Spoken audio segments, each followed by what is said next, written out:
Today, Homeworthy steps inside 4 moody and eclectic homes, spaces defined by layered collections, rich character, and personal storytelling. First, we're in California's Central Valley, where Chelsea Cumiford unveils the Lakeside sanctuary she built from the ground up, blending industrial textures, vintage warmth, and travel-inspired details. We just wanted to do anything we could. We were willing to move into a different house if we could afford it, but we just wanted to get into this neighborhood because it was so special and it grabbed both of us immediately. And we didn't have kids at the time, and so at that point we both knew that we really wanted to raise a family here, and so that was another big pull for us. Next, in Cleveland, Ohio, Stephanie Boyer shares her family-focused home that's filled with upcycled finds, graphic contrast, and her signature teal accents. This disco ball is also another Facebook Marketplace find. I got this for $10 one day. Drove an hour to get it. It goes from room to room wherever the sun is shining, and we have a lot of fun with it. Then we head to upstate New York, where Arrick and Michael Hofemann, founders of the Hudson Valley-based home and apparel shop Finch, welcome us to their character-rich Dutch colonial, brimming with antiques, art, and a distinctly cool Hudson Valley sensibility. So we started with the exterior of the house, and it's painted in a color called Railings by Farrow and Ball. So it's really like the deepest blue that sometimes translates as being black, sometimes it translates as being anthracite, like sometimes if it's snowing outside it looks a little bit more dark blue, like it changes with the light, which is really beautiful. And finally, in Macon, Georgia, interior designer Courtney Moss reveals her soulful 1940s home where traditional architecture meets playful color, layered art, and an unmistakably collected spirit. This was also something that I found when I was in France. We went back at the end of March. I saw this in an antique shop and the glass was broken and it needed a little love, but I decided I could do it. So it came over in June on our last shipment, and it found its way here to my living room.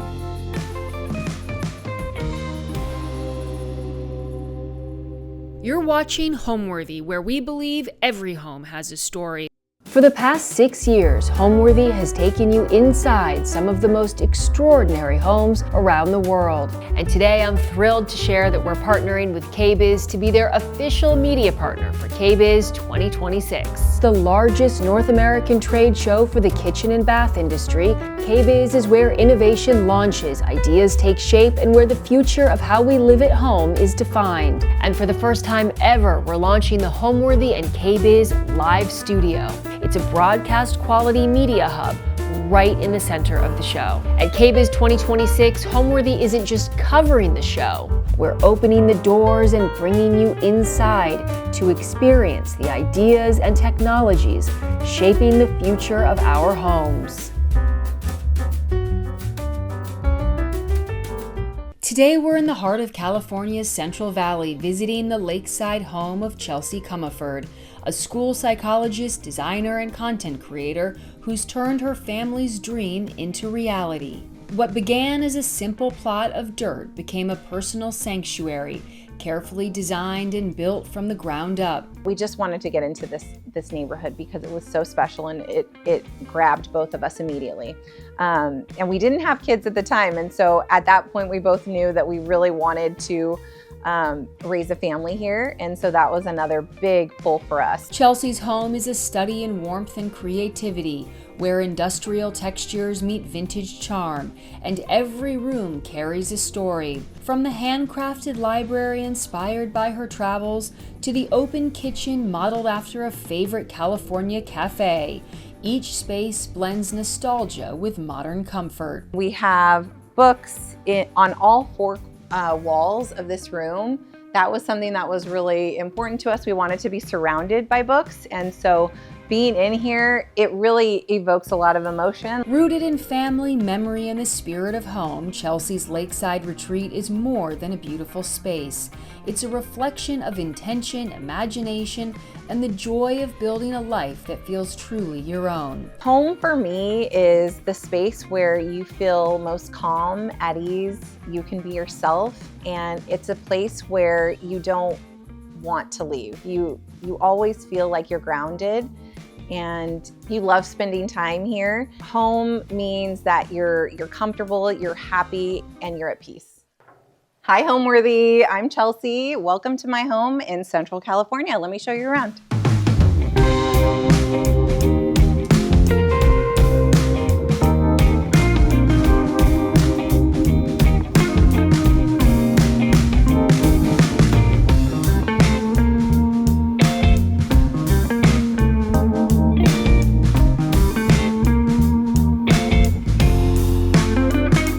You're watching Homeworthy, where we believe every home has a story. Hi, my name is Chelsea Cumiford, and I'm a part-time school psychologist and a content creator. I also do interior design, and I wanted to welcome you into my home in Visalia, California. So this space was something that really came out of my husband and I's dreams. We were looking in 2014 for a place that we wanted to eventually build a home, a custom home. And so we had a home at the time, but we decided that we wanted to figure out a way to build. So we started to look at custom homes around our hometown, which is where we live. And we went into a lot of different homes and saw a lot of different ways that things were laid out and just weren't really finding one that we wanted to call home. And so that was when we really decided that we were going to go straight into building. So we started to look at lots. We couldn't find a lot that we loved, and there actually was a house for sale across the lake from where we live. And so it was another custom home that we wanted to just kind of get eyes on and look at. So we went into that custom home. My realtor friend took us in there, and we looked around, and when we came into the backyard and saw the lake and heard the waterfall, it was amazing. It flipped a switch for both of us, and we both looked at each other and knew we were going to do whatever we could to get into this neighborhood. It's just so special, and we're in the Central Valley of California, so it's very centered around farming and agriculture. And so we're not by the ocean, we're about 2 hours away from the ocean in California. So, but we're in a great central place between the ocean and the mountains. And so we wanted to stay in our hometown. We both grew up here. So we decided that we would look at that home, and it was just priced a little high for us and our budget at the time, because there was a lot that we wanted to do to redo that home. But when we went out on the balcony, I looked across the lake and I saw that there was some dirt. It was just a big, lot, but it was just dirt. And so I asked my friend, and she said that it was not for sale. It wasn't currently on the market. So I asked her if she could figure it out and find out who owned it, just because I knew we couldn't afford that home at the time, but I thought, we might be able to afford some dirt and buy that for later. And because we just wanted to do anything we could, we were willing to move into a different house if we could afford it. But we just wanted to get into this neighborhood because it was so special, and it grabbed both of us immediately. And we didn't have kids at the time. And so at that point, we both knew that we really wanted to raise a family here. And so that was another big pull for us. So my realtor friend, she contacted the city and figured out who owned this lot. And it was actually owned by a local businessman, and it was not for sale at the time, but we made an offer about, I think it was about 20% higher than it had ever been on the market for.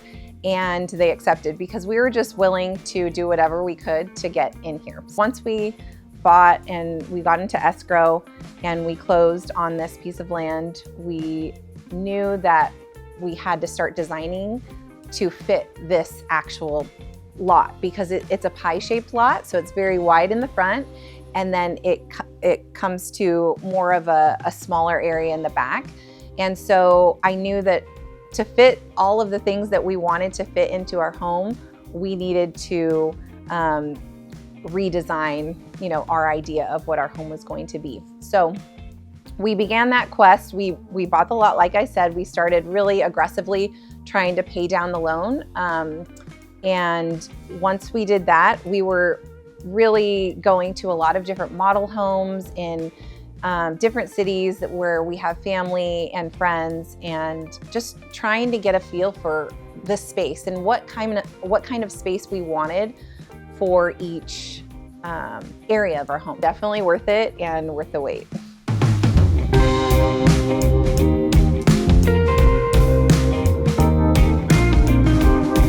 Welcome into our kitchen. So our kitchen was modeled after one of our favorite coffee shops, Scout in San Luis Obispo. And we really wanted to get a warm and bright feel in this space. So when we built, it was something that we wanted to make sure that we had open shelving. We wanted dark cabinetry. We wanted brass and metal, different metals, mixed metal features. And we really wanted to make sure that we brought in different colors and dark colors and elements into here. Even though it was a bright space, we wanted that bright tile and the bright countertops, but we still wanted it to be a little dark academia with our antiques and our chalkboard. So this was something that my husband, he actually found a beautiful label online and projected it, traced it, and then put in all of the shading. And so he created that. We put this chalk wall in here because we thought we were going to want to change it in and out all the time. But we've loved this so much. It's been up here for 6 years, so we haven't changed that yet. But this is more of like our coffee, tea area. So this was an antique that we actually found on Facebook Marketplace. I am a firm believer in treasure hunting on Facebook Marketplace. So this is something that I found locally and got it for a great deal, under $100. You can see it has brass fittings and beautiful wood carving. And so I had to include this. This was actually in our entryway before we had our library. So we transitioned it over here to hold our coffee and tea and different things. These are also some fun Facebook Marketplace finds that we use for nuts and entertainment, candy and different things like that when we have guests. So we love enjoying this area in the morning with our coffee and tea and looking out at the water. This is probably my favorite rug in the house. It was my first vintage rug, and I acquired it through my friend Gretchen, and she is Kentucky Rose Designs on Instagram. And so I love the colors, the greens, the blues, and how it just contrasts with the pinks and the whites. It's gorgeous. And it's from the 1930s. This garage door is something that was new for our builder. He had never installed a garage door into a residential home before. So we decided that we wanted to have 2 of these because we wanted to really utilize our outdoor space because we have access to a lake right in our backyard. So making sure that we could just open these up and open up our whole home to the backyard and see the water, that was something that was really important to us. And so being able to move this wall and bring it up quickly and open it up to entertain is something that we love to do. Wanted to put things up here that are both useful and decorative, and these are 2 of our favorite books. It shows the history of Tulare County, and it's all about that, and that's where we're from. We're born and raised here, so I thought these books were beautiful, and I love displaying them here. I also love displaying my favorite cookbooks, and these Nourish cookbooks were created by some friends of mine, and they're amazing creators and chefs. And so I wanted to definitely showcase those. And so those are always out in our kitchen, at least the season that is out. So I do love to cook, but my husband, Chris, he has a passion for it. That's for sure. So he is the one that usually loves to cook up all all of our favorite meals here. And now that we have an outdoor kitchen, he goes back and forth between both of our kitchens. This stove is something that's really important to me, and it was something that we both had to have, because usually you see the stove or the cooktop facing a wall. And for us, we didn't want to face a wall when we were entertaining and cooking. And so I grew up with my mom cooking, and the cooktop was on the island. And so I could sit around the island, talk to her, watch her cook, enjoy that time with her while she was working. And those are some of my best memories. And so we definitely wanted to implement that into our home. So now when we're cooking, we can see everybody and we can talk to everyone, and they can be, gathered around, and we can be right in the mix, even if we're cooking. So that's something that's really important to us. So it's something that's a little different, but a choice that we're so happy that we made. Our personal style is very eclectic, I would say. It's something where we see something and it makes us feel calm and at peace and happy. If it evokes that type of emotion for us, we want to bring it into our home. So we usually run things by each other. My husband and Chris and I, we have a very similar style. And so with our home, we love to mix in vintage antiques and different pieces that have like history and a story behind them. And then also new and exciting things, and things that evoke emotion and, like I said, make us feel at peace. So I would say our home is a mix of industrial, modern, vintage, dark academia. So we both really love the dark academia aesthetic, and we work in education. So that's something that we really wanted to bring into our home and throughout our home, especially with the library.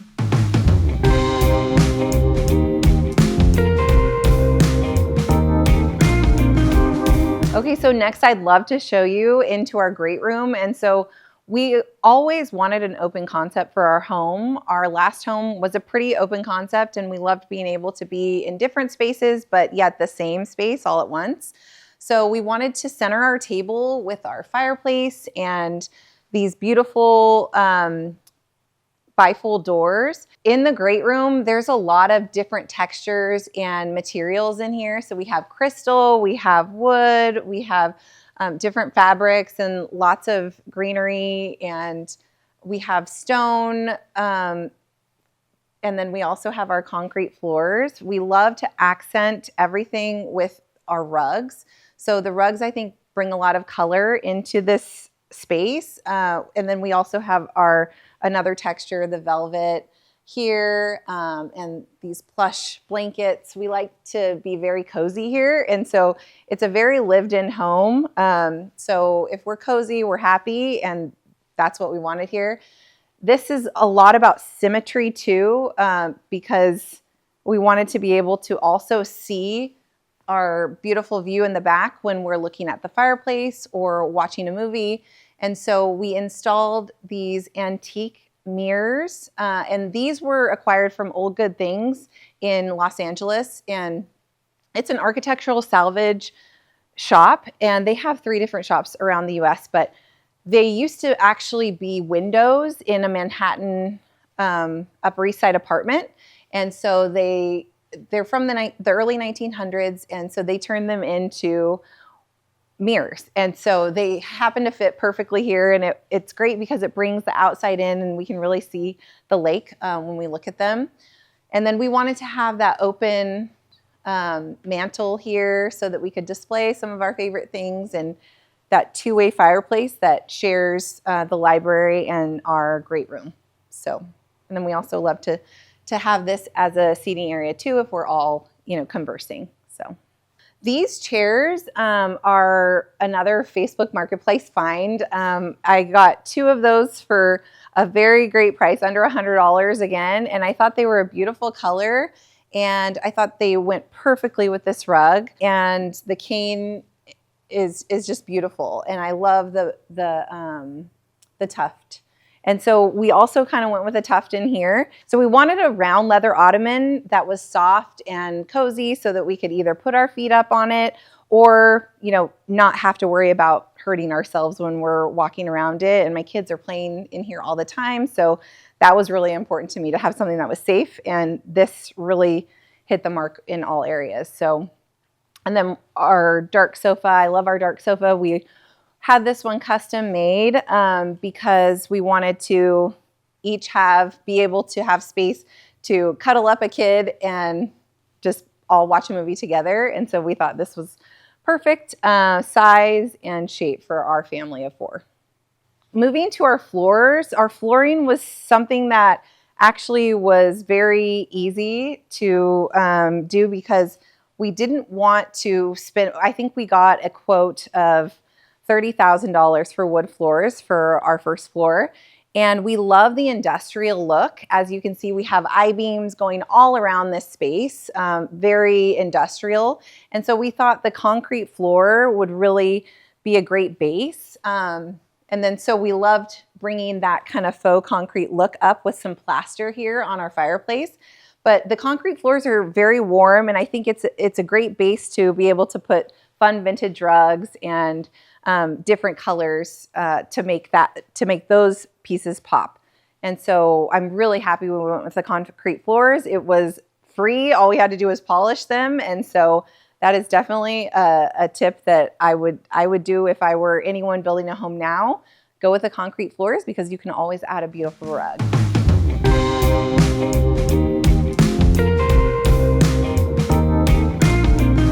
Okay, so next we're going to move to the bar, and this is our ultimate hangout area. My husband and I, we both played sports in college, so sports were something that were super important to us, and we love watching a good game together and cheering on our favorite teams. So having sports on all 3 of our TVs is something that we do every weekend, especially during football season.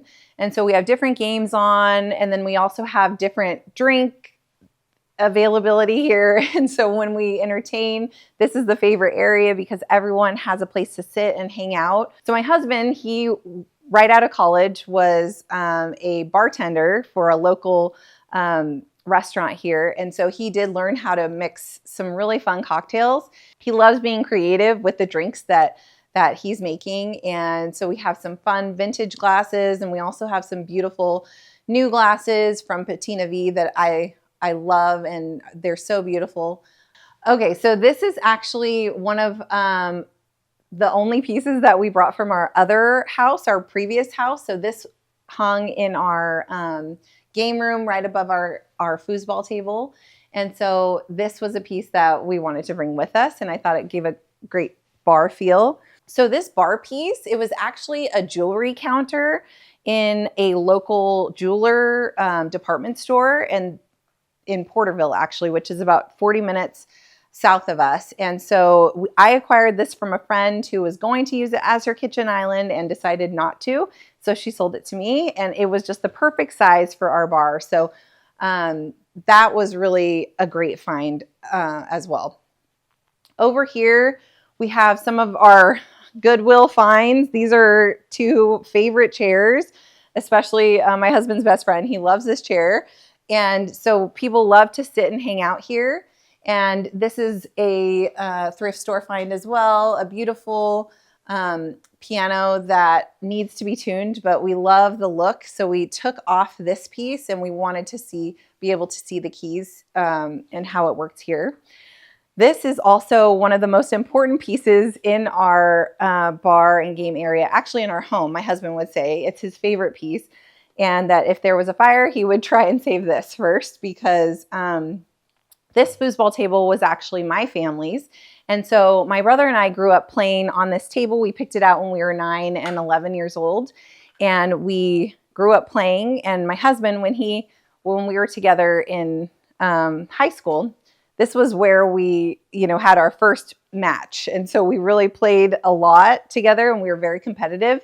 And we played a lot on this table when we were kids. And so it's something that we brought from there to our first home and now into our dream home. So this is a very important piece in our home. So I love these bar stools. These are the perfect bar stools for function and form because I love how you can pull them out easily. They're lightweight. You can go down and up and spin. The kids love to spin on these. And they're very budget friendly. So we needed 6. And so that was something that was really great. We were able to spin, we were able to rest our feet, and they're actually really comfortable for being metal and hard. And that's hard to find, I think, in a bar stool. So those were very comfy. So this is an area that we like to do our schoolwork and puzzles during the winter time. And so this right here is a bell that my husband likes to ring when we're playing certain games, and we have a lot of different traditions. So it's a nice dinner bell. We love this collection of animal busts up here, and it's very memorable as well because this wood actually came from a fence that was falling down when we bought this lot. And so we actually took all the nails out of it and had it put up here just as kind of like to add some warmth to our home. And so that's kind of the background to this. And it's a fun space because it's a great view. You can see the water, you can see the bar, and you can see the living room and kitchen. And so it's a great place to get some work done, do a puzzle, or enjoy a meal with our family or our friends. And yeah, it kind of feels like you're sitting in a restaurant booth just because of the size and kind of how you're angled within the house. So we love this spot to either eat dinner or to entertain. My favorite thing about our home is the fact that we have a lot of different spaces that we've recreated from different places that we love. So we modeled our kitchen after our favorite coffee shop in San Luis Obispo, Scout. We even added a roll-up garage door because I loved that piece of architecture in their setup. We also modeled our sports bar after our favorite sports bars that we frequented in college. That's something that always brought us joy, and it was so fun and exciting, and we wanted to recreate that atmosphere in our bar.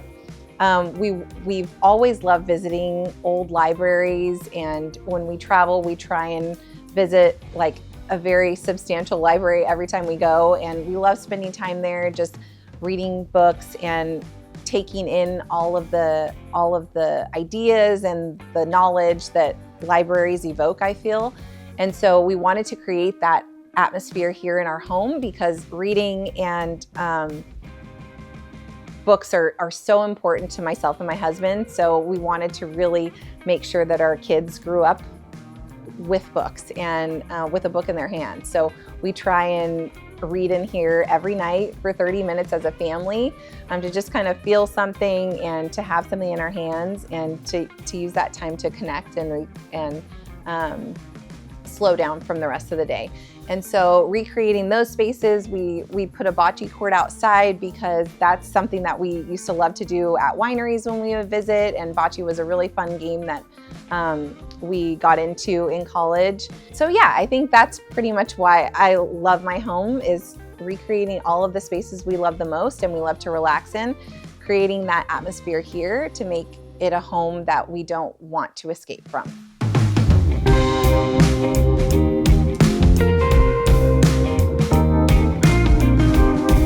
And this is our library. This was something that we had dreamed of together for decades, and seeing this come to fruition the last year has been definitely a dream come true. This is a space where we love to relax as a family and have talks. We bring our friends over here. It's free of screens, and so we love to just chat and have a drink or play a game. It's a beautiful setting to just read a book. And so we wanted to bring in different elements of our favorite stories and different historical references. So we have different busts on display because we love that look of the museum type feel. And then we have books on all 4 walls of this room. That was something that was really important to us. We wanted to be surrounded by books. And so being in here, it really evokes a lot of emotion. Like I was saying before, you feel like you're transported into a different space, and that's the feeling that we wanted people to feel when they came in here.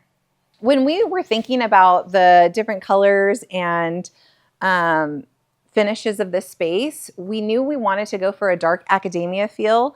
When we first built our home, we wanted this whole space to be dark, the same color that it is now, and our whole ceiling has been this color since we built it. We originally were going to paint all of this the same color, but our painters were, they scared me, and so I ended up not doing that.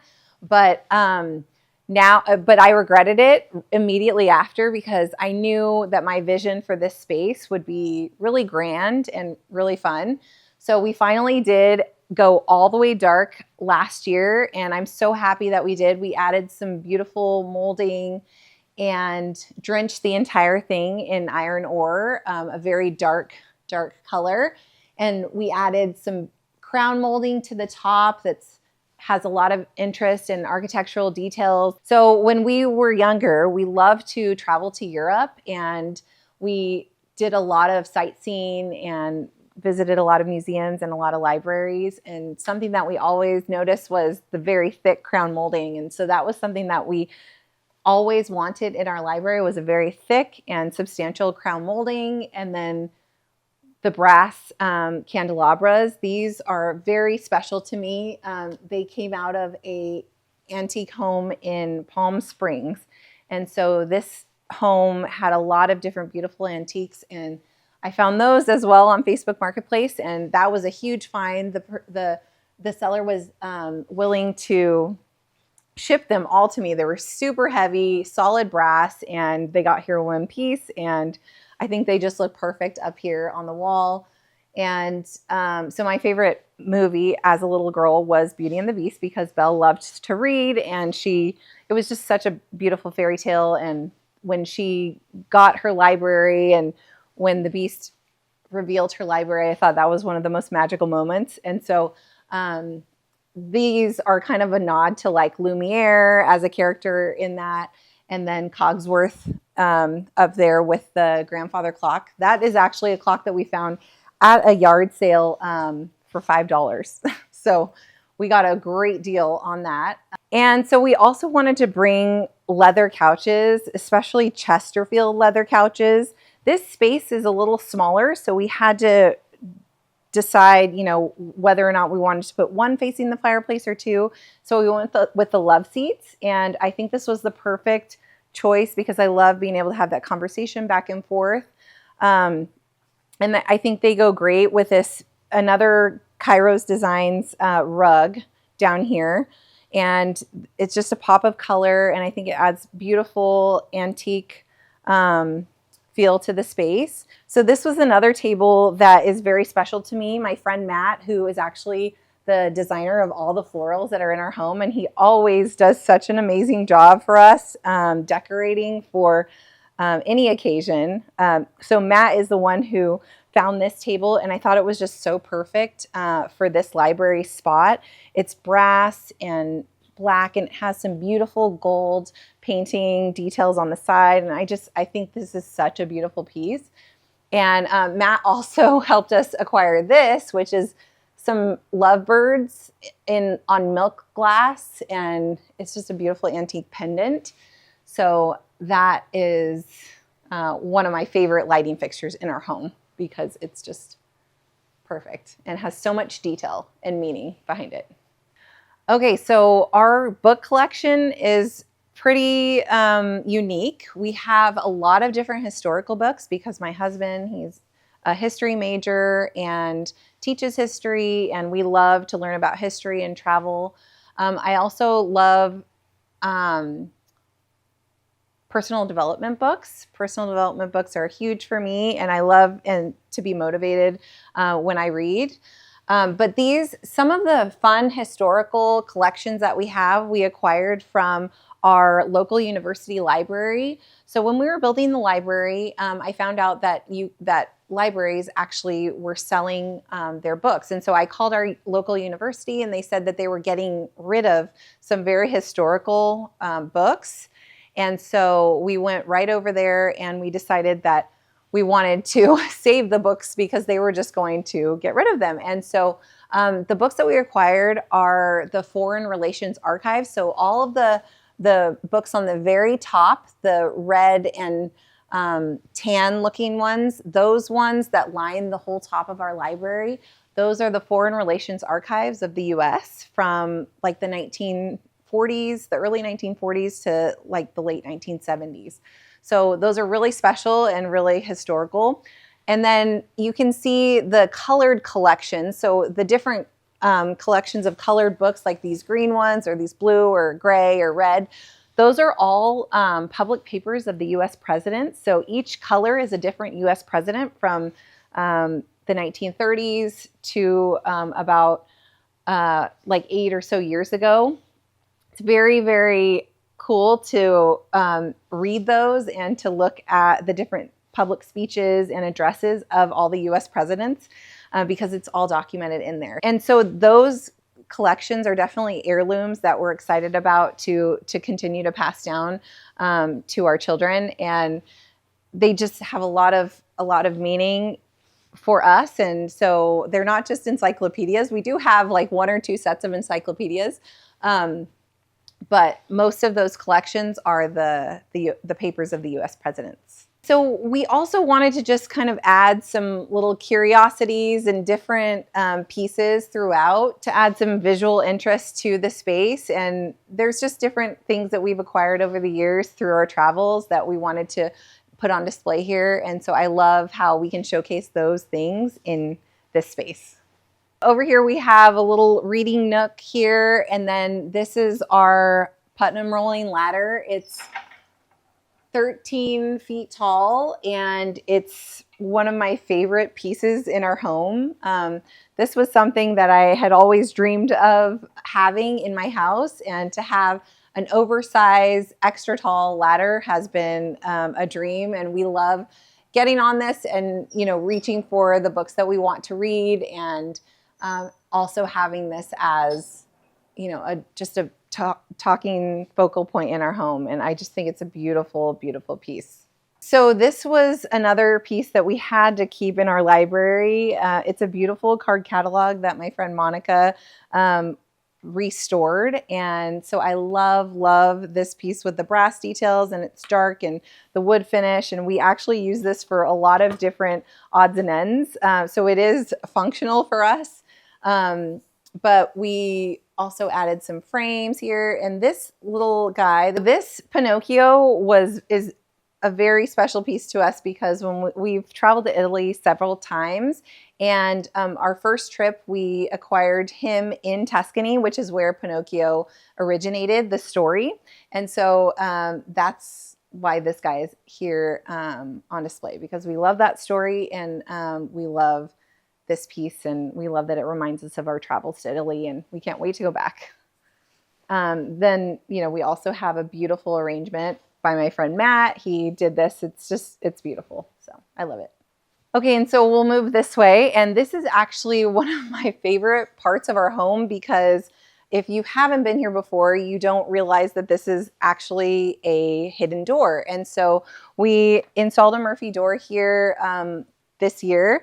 And so it's so magical because you just pull down a book and then you open it, and it, you know, reveals a secret room, which is a powder bathroom.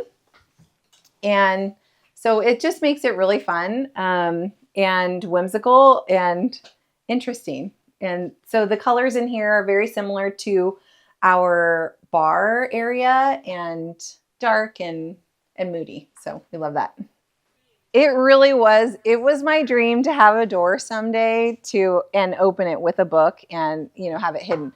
I mean, it would be fun if it led to a speakeasy or something, but a bathroom will do for me.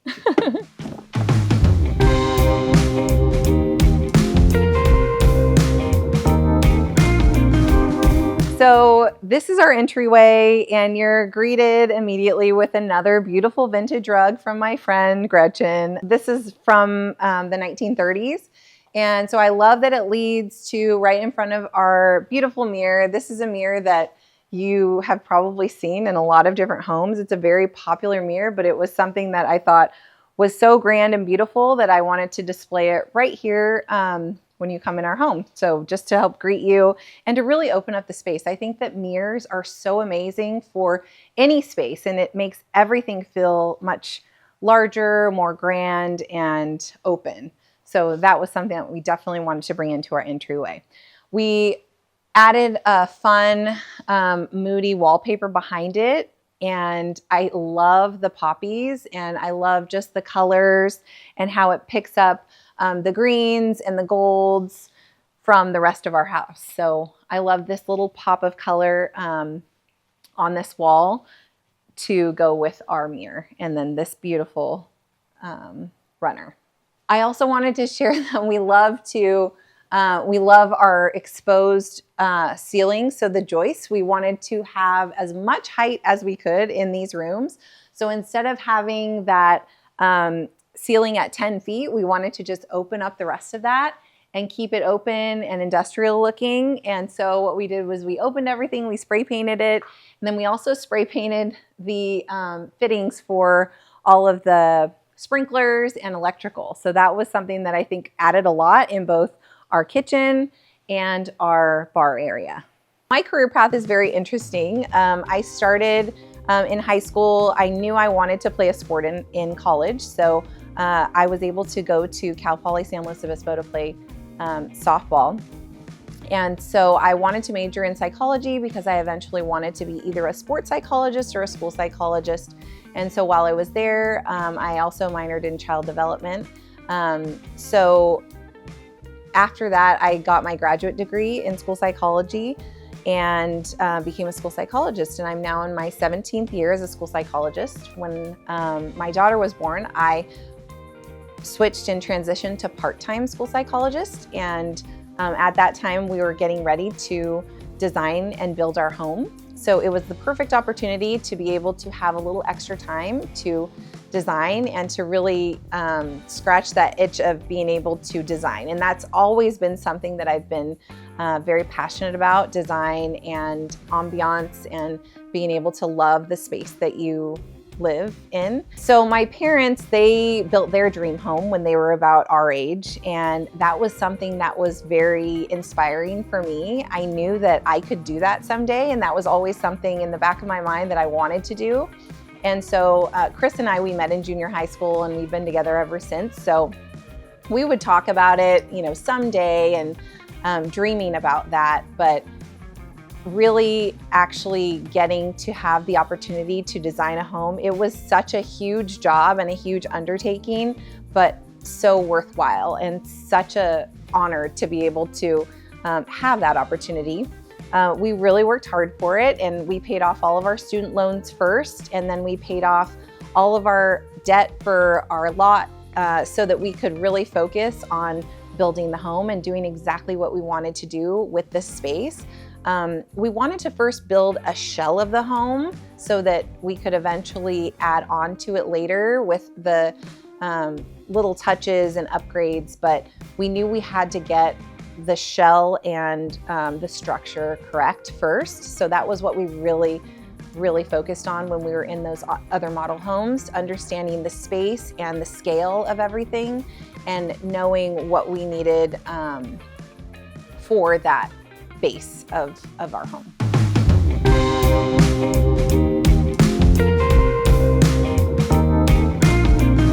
And so it's a beautiful day outside. It's usually a beautiful day here in California. We were pretty lucky with our weather. And so something fun about our home is that these walls open up all the way, these glass walls. So one of our favorite parts about our home is that we can open it up and really maximize our space. This lot is not a huge lot, but it does feel bigger because it opens up to a lake. And so we wanted to make sure that our outdoor kitchen was an extension of our home. And so it's pretty interesting with our dark tile and our gold stripe here. Like, that's an element that I really wanted to bring in. I love green and gold. And then I loved bringing this dark countertop in just because there's so much white around that I wanted to make sure that we brought that dark aesthetic out here as well. We have a Blackstone grill, and that's probably our favorite piece that we've been using so far in the last couple of months. We have a sink and an oversized work sink here to hold everything. An island that we can entertain around with a fridge, and then another grill. And then we've got some other accessories. And then we also have a side burner here, and then a place for our cutting boards. And so my husband, he loves to be out here. He's pretty much been cooking out here every night since we had this. So this is probably the favorite space at the moment, just because it's brand new and because it's so much fun to open this up as well. So we love to open this up and entertain inside and outside. And so we just added these mirrors to this space because when you're looking from this side and from the lake, when you're sitting over on this side, you're looking at wall and then inside and then wall. And so we wanted, again, to bring that lake to as many areas as we could. So we put 2 mirrors on either side flanking this island. And I think it adds, you know, almost some Gatsby-like flair out here. And I think it's a beautiful incorporation of the inside and the outside to our backyard. So I think I love it. I love how it all came together. I love this view of our home from the outside, and why we love opening these doors so much, because you can see all the way in and it just feels like an indoor-outdoor space. We added this mirror right here because I thought the scale was perfect. And when you're sitting over on this side, you can still see the outdoor kitchen and you can still see the rest of the outdoor space. And so this was just a big white wall before, and I love how this is bringing more of that side of the house in, and it just opens up everything. I can't say it enough. I love mirrors, and I love placing them where you can maximize the space. So the lake is obviously what drew us to this home and this space. And we have catfish and bluegill and bass out here that we love to feed and fish for. And it's beautiful because there's fountains, and we have a boat that we can boat to our neighbors' houses, and that makes it really magical. It feels kind of like Pirates of the Caribbean at night, which is really fun, and our favorite ride at Disneyland. And so we wanted to maximize our side yard here. And so we did put some concrete in, and we also put this bocce court here, which is just 11 feet by about 35 feet, but it really, really maximizes this space. We have drainage underneath, so we put a lot of different water slides and slip and slides, and then we can play basketball, and we can extend our home gym area to out here. And it's a place where my kids love to play and get their wiggles out for sure. And so we love to spend some time out here as a family. And now that we have the outdoor kitchen, the kids are always out here playing and fishing and having a great time. Home for me is the space where you feel most calm, at ease, you can be yourself, and it's a place where you don't want to leave. You always feel like you're grounded and you love spending time here. Home means that you're comfortable, you're happy, and you're at peace. Okay, Homeworthy, thanks for coming by, but I have to go and pick up my kids from school right now, so I will see you later. Thank you.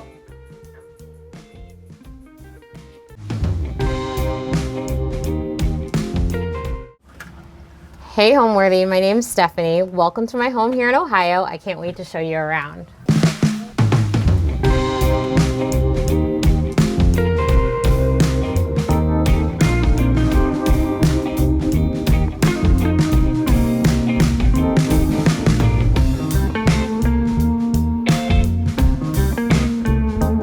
You're watching Homeworthy, where we believe every home has a story. My name's Stephanie Boyer. I'm a realtor and interior designer. Welcome to my home in University Heights, Ohio. We purchased this home in 2011 when I became pregnant with our first child. We lived in an awesome old apartment with lots of character, so we were looking for that same kind of style without buying something too large, and this is where we ended up, and we love it. Well, during the time we were looking for homes, I was very pregnant, probably from about 4 months pregnant to almost 9 months pregnant. We looked at over 60 homes, And it wasn't that I was just drawn to this home or layout or style. It was just a vibe. I go off of vibes, and this was the first home that just felt good. I did have a vision for it without doing many renovations. We were young. I had no intentions on renovating anything, to be honest. I just wanted to come in and style it as it is. But I was really drawn to our large window in the living room and the hardwood floors, as well as some of the details and the trim and the molding, kind of like that old style. I really love old homes. So this was perfect for us as a family of 3 at the time, and I just really loved the neighborhood.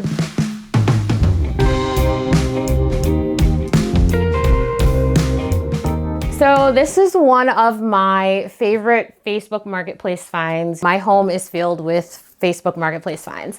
I got this table, these 2 vintage lamps, as well as another table and a lamp that aren't in here, but I got it all for $10. So this I put behind the sofa so that I could have little slippers and shoe covers in here for guests, because we are a no shoe home. And this ottoman, it's actually from Taub Furniture, and it has all of our furry blankets and everything for winter when we're cuddling up on the couch, or even in summertime with the air conditioning blasting. All of our blankets for the living room are in there. This area, I actually got this on Facebook Marketplace too. This is a project piece that I haven't started painting or anything yet, but I got this to house my son's gaming computer. He loves gaming, and I didn't want him just up in his room or up in the basement. We're a really close family, and I just wanted to make sure he was always with the family. So his whole setup is in here, and I just added these knobs for now, and it keeps his stuff hidden because I don't want to see it. But he's always hanging out and kind of is cut off because the door is open, and he can be in here with sound on, and we can still watch TV or sit by the fire, whatever we're doing, without having interruptions towards each other. So for now, I just kind of decorated. I found this art piece. This vase is from H&M. And I just have some of my favorite magazines and a magazine holder here. And this built-in bookshelf. It has a lot of my kids' books on it, a lot of my husband and I's books also, but I just kind of color coordinated them. You can't see it well, but the back of the bookshelf is actually painted black and white stripes. It was just a project I did years ago. But that houses a lot of our books. We're a big book family, so I have books everywhere. We all love to read. And I just like the color contrast of this. This planter is another one of my Facebook Marketplace finds. I actually painted this myself. I got 2 of these planters for 40 bucks on Facebook, and they were just really dingy. I spray painted them a matte black and then painted these white lines on here to kind of mimic the rug in the living room. I just recently moved the plant over here because I painted my fireplace black, and I just like the pop of green against black.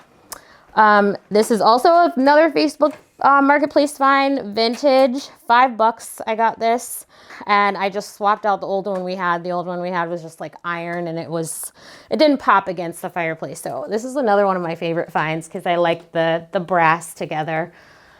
This is also another Facebook Marketplace find, one of my favorites.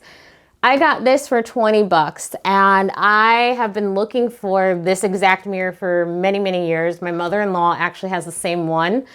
And growing up, my mother decorated with, cranes and different type of birds and a little bit of Asian flair. And so I've always been really attracted to that. So this piece was really special when I finally found the exact one I wanted, and I was able to put it over my fireplace. As we move into the living room, I just want to show you around. This was a really hard space for me to design. This room is awkward, which you will find in a lot of older homes, but the fireplace is just not in the middle of the room. And so when we moved in, I was trying to figure out the best way to style this room to where we could be comfortable and enjoy the fireplace without the television being over the fireplace. So we've always had a sectional. This one's maybe 4 4 or 5 years old. I've always had the sectional facing this wall because we put our TV here and it's on a kind of like swinging TV mount, and you can also pull it out, turn it any kind of way. We turn it towards the dining room a lot. We angle it this way depending on the glare of the sun. But everyone always asks, why didn't I center it? And I just didn't want to be limited to what I could do on this wall. We have very limited wall space in this room. This is the only full wall. This wall's fireplace and 2 entryways. There's no wall there. And then back behind me is a very large window. So I put this here purposely so that we can turn it to the sectional, turn it to the dining room if we're all hanging out in there, and I can still display things. I love books, like I mentioned before. I love decor. A lot of these pieces I've had for a long time, and I just wanted to be able to have as much on this wall as I possibly could without the TV being the center focus. This is another one of my Facebook Marketplace finds from quite a few years ago. I got this for $35. It's actually a vintage founder's dresser in impeccable condition. I do paint a lot of the old vintage furniture I find, but this was in such good condition I would never ruin this. And so this actually houses my children's toys. I always say this is a very adult space. It's a lot of my stuff. I do have 3 kids, but just to give you an example, like all of my son's Hot Wheel toys are here. This drawer is all of his train tracks. Every drawer has a purpose. There's the puzzles, board games, Uno cards, all kinds of things in here.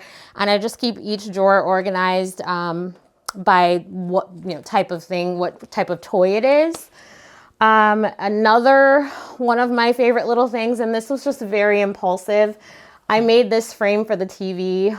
I don't even know. It was probably under 20 bucks, but I ordered these little corners from Amazon and I just stapled these black pieces together, these wood pieces, I shall say, and I painted them black. Just threw it up around the TV one day. I just got the idea. So I really like the way that it looks. Kind of just goes with the style of the dresser. Another one of my favorite Facebook Marketplace finds is this pedestal. I got a really good deal on this. It's so solid and heavy, but I've been looking for a marble pedestal forever. And I found this one. I don't know if it's actually real marble, but it definitely looks like it. So that, my plant used to be here and I kind of swapped it out and just filled it with these little fake pieces of moss. This bookshelf, funny story, is from At Home several years ago. It was the last one on display. It had like a few nicks on it and they gave it to me for a crazy good price, under $100, because they were discontinued. So I couldn't find another one. I got the last one and I'm gonna keep this piece probably forever. It has a lot of my books and my favorite things on here that I like to just kind of stare at and get inspiration from and add pops of color to the room. This, I would say, is my favorite piece. My second favorite piece would have to be this boom box my sister got. She just bought it off the streets of New York City when she lived there, and it just, I get the most compliments on the actual boom box versus everything else on here. Some of these other pieces are things that I've had. This Buddha head I had probably, it's been probably close to 20 years. It was in my very first apartment. And I've carried it to every apartment and house since then. All these books I kind of just strategically picked based on things that I like, but also the colors. And yes, I do look through my coffee table books. I've looked through probably every single one. I actually have like cut out art pieces from some of them. But I do actually read these, and so do my kids. They like to look through the pictures, especially my daughter. But anytime I'm just curled up on the couch and I need inspiration, I will grab a book and just kind of flip through the pages or read if it's something I haven't read before. This disco ball is also another Facebook Marketplace find. I got this for 10 bucks one day. Drove an hour to get it. It goes from room to room wherever the sun is shining, and we have a lot of fun with it. But it really just brightens your day when the sun's hitting it and you got all the reflections on the walls and ceilings. So I move it from time to time, but most of the time it's usually in here in the living room. Another one of my Facebook Marketplace finds is this coffee table. It actually is pretty scratched up, but I wasn't worried about that because I know my kids are going to be playing cars on it. We're going to be playing board games. It's going to be ruined. So I did grab it just because I really love the look of it. I was told it was vintage, but I'm not sure. I couldn't find any maker's marks on it, but it was $30. It fit the style of the room. And like I said, I knew between my dog and my children, we were going to scratch it anyway. So I bought it, even though it does have quite a bit of scratches on the smoky glass, but we love this table. I typically don't style my coffee table. This stuff just happens to be randomly here today. I try to keep my coffee table empty just because I do have a lot going on everywhere else. I don't like every surface to be full, but my kids were playing with this little acrylic Jenga set, and we have a photo album here as well as one of my favorite books. And I just recently got these candle holders from Home Goods. They don't have candles yet, but again, I do love anything teal. So I couldn't pass these up. So I can't wait to get some cute candles to put in there and kind of light them for ambiance in the evening. So I get a lot of compliments on these pillows. I got them both from Home Goods. Again, pink. I don't know how I've ended up with so much pink, but it works. I'm not a huge fan of pink, but I do love the pink that's in my home. I also love any kind of animal print. So these were both these pillows were from Home Goods. I just recently painted this accent wall. For many years, these walls were gray and the fireplace wall was black since before we even moved in. That was something we did before we moved in. We painted all the walls. And so for years, I was trying to figure out what I could do with this wall, especially because I know there's a lot going on. And I'm a bit of I would say I'm a curated maximist. So I wanted to kind of figure out a color and a style that would complement everything that I had going on because I was not willing to move any of the furniture that I had. So we went with a teal wall, which I absolutely love. And we did these slats to just kind of break it up. No rhyme or reason. I literally just started where my wire hider is and where the wires are hidden, and I just went from there, and we really love the way it turned out. I like the contrast of the black against the teal, and it ties in the rest of the black walls in this room. So I decorated my home with a lot of colors. I love colors. I love black and white. I love the contrast of black and white. I'm drawn to it in fashion, in clothes, in art. I love the contrast of black and white. So in every room, I kind of started with a base of black and white, and I added in my colors. My favorite color is teal, so you will see that probably throughout every room in my home. The pink just kind of went with it. I love brass, I love gold. I will always love brass and gold no matter what's in style. So I kind of played on that as well. I also love black. So before we even moved in, I painted certain walls black, and that's because I've had black walls, I don't know, since I was 20, so it's been probably 20 years. I love black walls with white trim. I just love it. And so I knew I didn't have a plan here, but I knew that that's where I was gonna start. So next, I'd like to take you into the dining room.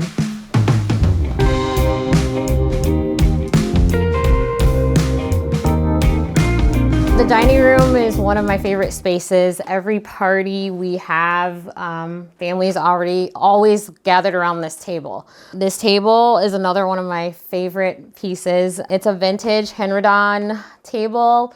Maybe 1970. So Facebook Marketplace. This was actually being offered for free. Again, it was like pretty scratched up, which I didn't care because my house is just as much mine as my kids, and they paint here, they make slime here, they play with cars here. So I knew they were going to damage it anyways.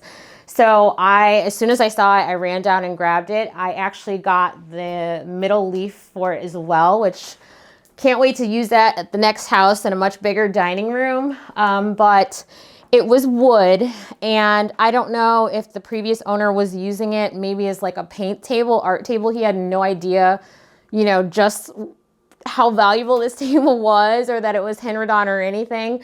So there was paint splashed all over the wood legs. So I just painted it black versus trying to restore the wood.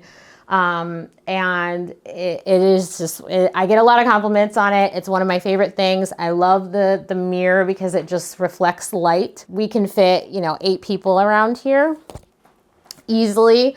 For birthday parties and everything else. Many nights playing with family, Pokino and other games here. Lots of laughs, lots of memories, good food and drinks. So this is honestly probably something I will keep forever and try to incorporate into my decor forever. A lot of the pieces that I buy, I laugh because they're very large, and this is only a 1,700 square foot house. But I always say, you know, in the next house, I do have major plans for every single piece here. Another Facebook Marketplace find, which it's kind of funny because I purchased these chairs originally maybe back in 2009, 2010 from IKEA. I actually had the ones with the arms on them. And when we moved here in 2011, I brought them here. I kept them because you can remove the covers and wash them. So we just had a baby. I knew that kids were going to be making messes on my chair. So I just said, we'll keep these for as long as possible. So I did have them. I had 6 of them for probably up until maybe 2 years ago. I came across a Facebook Marketplace post of a woman with the same chairs, and hers were in impeccable condition at the time, versus mine that had gone through 3 babies, toddler, high chair, food, paint, slime, everything, you name it. So I immediately went and bought these 6 from her. Now, these don't have the arms on them, but I'm so obsessed with this print. I just wasn't ready to let mine go, so I couldn't believe that I found someone that had the exact same chairs, and they had been sitting in a conference room for literally 12 years, just barely used. So it was like getting brand new chairs. They are not in brand new condition anymore. Like I mentioned, if you look closely, there's food, there's paint. So I will probably be replacing these pretty soon, but these are one of my favorite IKEA prints that got discontinued a long time ago, and I'm just trying to suck the life out of these as long as I can. My curtains, again, I ordered black velvet curtains from Amazon. Same ribbon. I used double-sided tape, and I attached this ribbon to match the ribbon in my living room and entryway to kind of tie the curtains in together.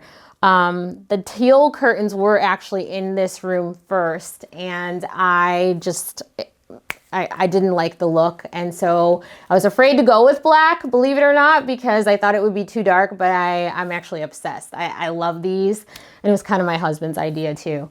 But I do love the look of the velvet, and I love the special touch of this ribbon. One of my Facebook Marketplace finds was this dresser. I actually got this for free as well.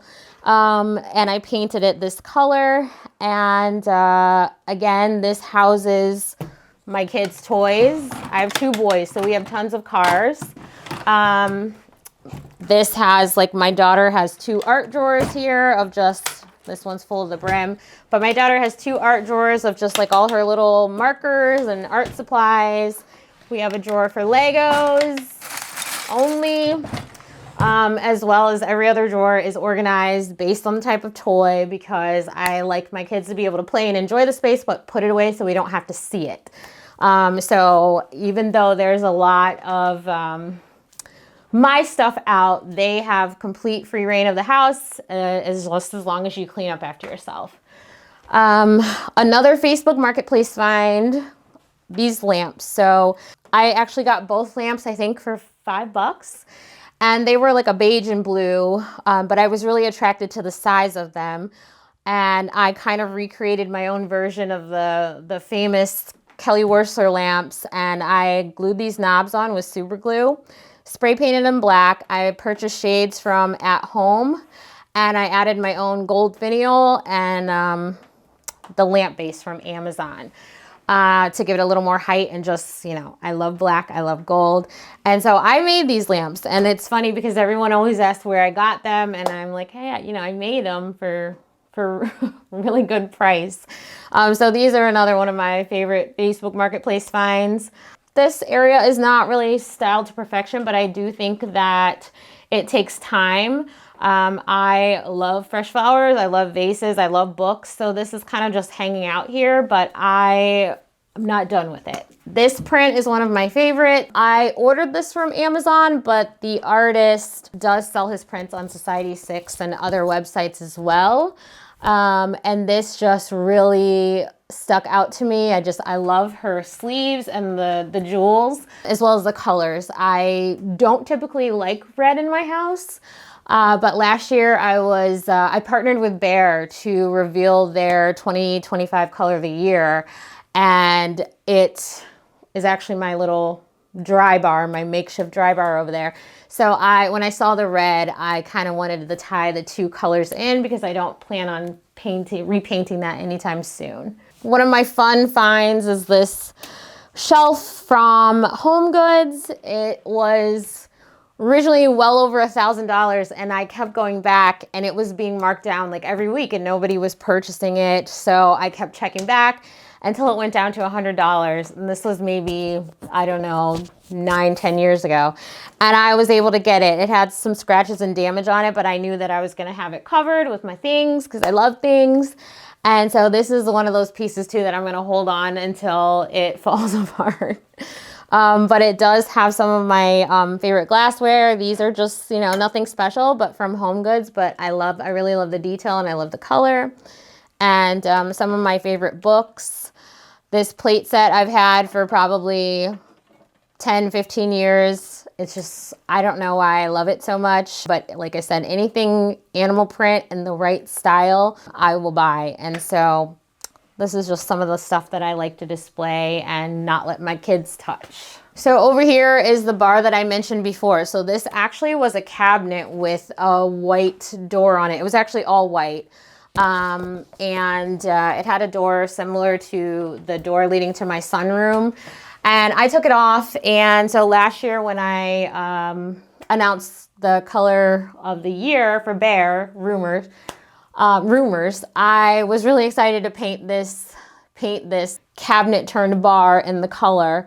And I just kind of just styled it. We're not huge drinkers, but like I said, when we have parties, this gets a lot of use, and I changed the style throughout the year or to match with different holidays. And there's nice storage under here, which I have painted the inside of this, and just has extra stuff, glasses, as well as decor that's not in use. But like I mentioned before, it's this house is almost 85 years old, so things are a little old and worn, but I did add this brass detailing. This is just, it's metal, but it's sticky on the back. It's like tape. And I got it off Amazon, so I just wanted to kind of break up the red and have a little pop of brass there. Here, one thing about me is I will swap art out like crazy. These are just ripped out of a magazine. I really was attracted to her face. I think it's really beautiful and striking, and I like that her face is in the magazine that this girl's wrapping her flowers in. So I just ripped them out of a magazine one day, and I framed them for the time being until I find something better, I guess. So this is also a Facebook Marketplace find. So it's funny because when I saw this posted, I went and immediately picked it up. And the seller was looking for a realtor, which I'm a realtor, and we became really close. And I actually sold her house and got her in a condo. And so this piece is just really special to me because she is very special to me. And this is another Henredon chest. So this is another forever piece. It had a little bit of damage on it and some scratches, so I did paint it black and added tassels like I do to everything else. polished up the brass the best that I could. And this is another one of those storage situations where kids' toys are in here. Some of my candles are in here, and then the rest is kids' toys organized by type of toy. So a lot of storage throughout my pieces because this house just has no storage. So that is my main reason for buying these large pieces, knowing they're probably slightly oversized for the space, but I need the storage for my kids and to be able to function. So this basketball hoop is one of my favorite pieces. I laugh because a lot of people ask for it, and I got it on a website called Culture Kings. I think it was shipped from Australia during the pandemic. And so they sold out like very quickly and you couldn't get another one. And so I know there's some other companies that make it, but it's just one of those things too that I'll probably hang on forever and pass it to my son. He can hang it in his room or something like that. Here I just have extra plates. I couldn't pass up on these plates, so I got the plates, the salad plates and the bowls and everything from H&M. I just really like the pattern. It kind of mimics my wallpaper, so I just have those up there for display. This light fixture, I get a lot of compliments and questions about it. So this is an old IKEA shade that I actually purchased probably right when I moved in this house. So the original chandelier is under here and it's not attractive at all. And so it took me years to kind of find something I liked, and I just never kind of jumped and swapped out the light. So instead I was able to put this shade just around it by cutting the top of it and sitting it right over top of the original chandelier. And I don't think I'll ever change it. I like it so far more than any other chandelier that I've come across, and it just works for the space. When I became pregnant with our second child, my daughter, I knew I no longer wanted to work in corporate America. I was working at US Bank Home Mortgage at the time. So I decided to get my real estate license. The realtor that helped us find this house, the one that actually kind of recruited me, and so I've been a realtor since 2016. From that, I started really getting into interior design. I won't credit it all to real estate. A lot of it is from my mother. But after, you've seen so many houses, I really started getting into interior design and staging, and I've been doing that over the last 3-4 years as well.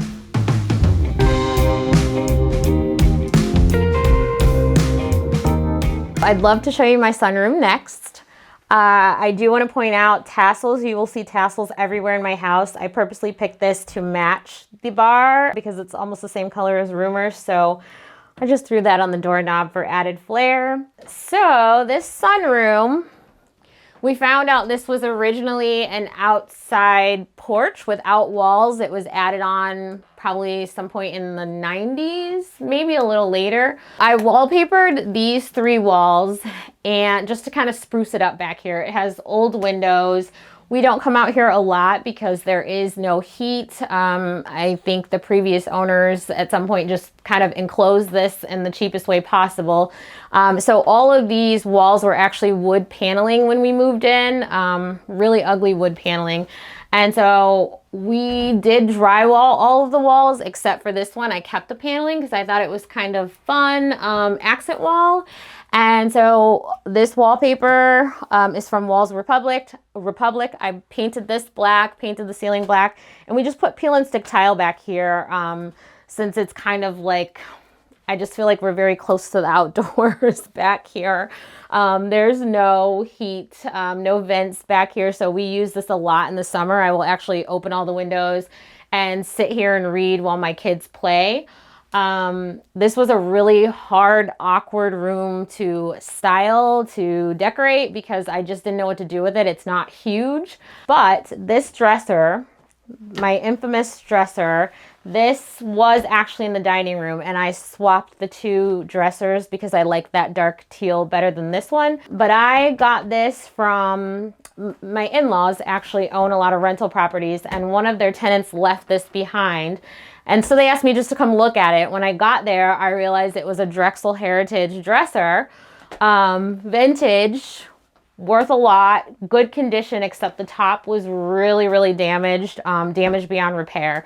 So that's why I decided to paint it. And so I went with this color, and this kept my kids' toys for many, many years. So it's very chipped up and, you know, well loved, I guess you could say.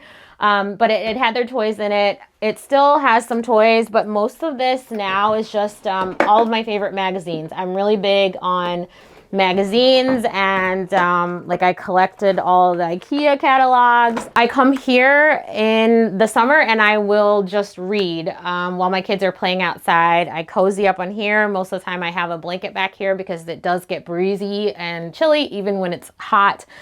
Because there's a lot of shade back here. But I will just bring snacks, a drink, and cuddle up on this chair and watch them play and just kind of hang out. This is kind of just turned into my own just random space. So there are some of my favorite things in here. This is one of my favorite art pieces. It's just from Wayfair, but the colors, I love the teal. I love this light purple, my little touches of pink in here. This just makes me happy to look at. Another favorite piece is this from Oliver Gal. They made this specially for me with my name on it when we partnered, and so this just is one of those things that makes me happy too. Down here I have this acrylic chest that I bought from Home Goods, and I actually had no idea what I was going to do with it. I thought I was going to fill it with a bunch of coffee table books, but it ended up filled with disco balls. And so in the evening, the sun comes in and hits literally right here, and this room lights up.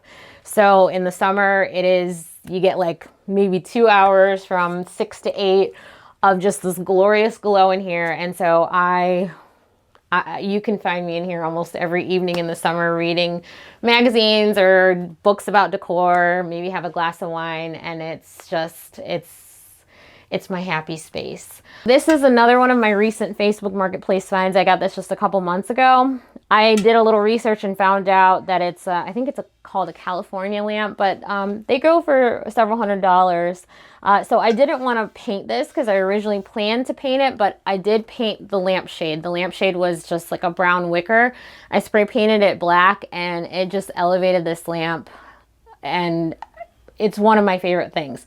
I honestly would not have had it back here in the sunroom. I would have rather had it in my bedroom or entryway, but it's so huge.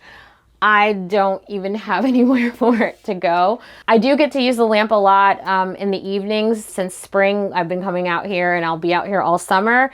So I have been turning on the lamp every evening, and I do have string lights behind this dresser that I illuminate with as well. And it's just like the coziest spot to hang out and watch my kids play all evening, run around. Another of my favorite things is this dragon. I don't want to say there's any special meaning because it's just from Home Goods, but growing up, my mother had a lot of Asian decor, and so I don't know if it's one of those things that's comfortable for me. It feels like home. It's just a happy thing. And I know dragons are good luck. So this dragon, my husband bought for me around Christmas, and my youngest son, who's 5, accidentally broke it about a month later. And so I posted it on my Instagram to see if someone could find another one, because I went to almost every Home Goods in Northeast Ohio. My mother traveled to Pennsylvania and Michigan and couldn't find one. And I had so many people reach out that found one, that found them in their cities and states. I mean, Las Vegas, Louisiana, someone from New Jersey, and they were all offering to ship it to me. And so it was just like, it made me a little emotional because my followers are so sweet. But when I talked to one follower in particular, she said she found it at HomeSense. So I called the local HomeSense here, and sure enough, it was there, and I was able to go get it. So it's just funny because it just has a little backstory. And so my youngest son always talks about the broken dragon. So he's in here because he's safe, and my kids don't come in here a lot. But I do love to look at him. Entertaining is very important to us. We are very close with family, my side of the family as well as my husband's side of the family. Our parents are great friends, so we do a lot of parties here. Every birthday party that all three of my children have had since they turned 1 has been here. Baby showers, we do New Year's Eve every year, as well as just things throughout the year. But I love to entertain. I love having people over. I love when my kids have their friends over. It just feels good. Next, I'd like to show you my kitchen.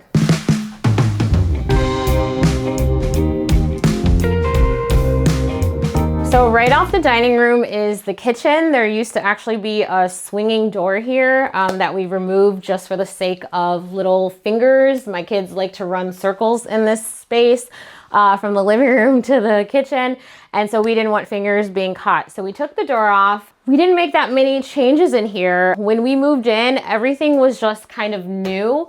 I know that the cabinets were the original cabinets, but they put on these just cheap new doors. For the sake of not wasting anything, I never really wanted to renovate in here, especially because I couldn't do what I would want to do in here. It's not large.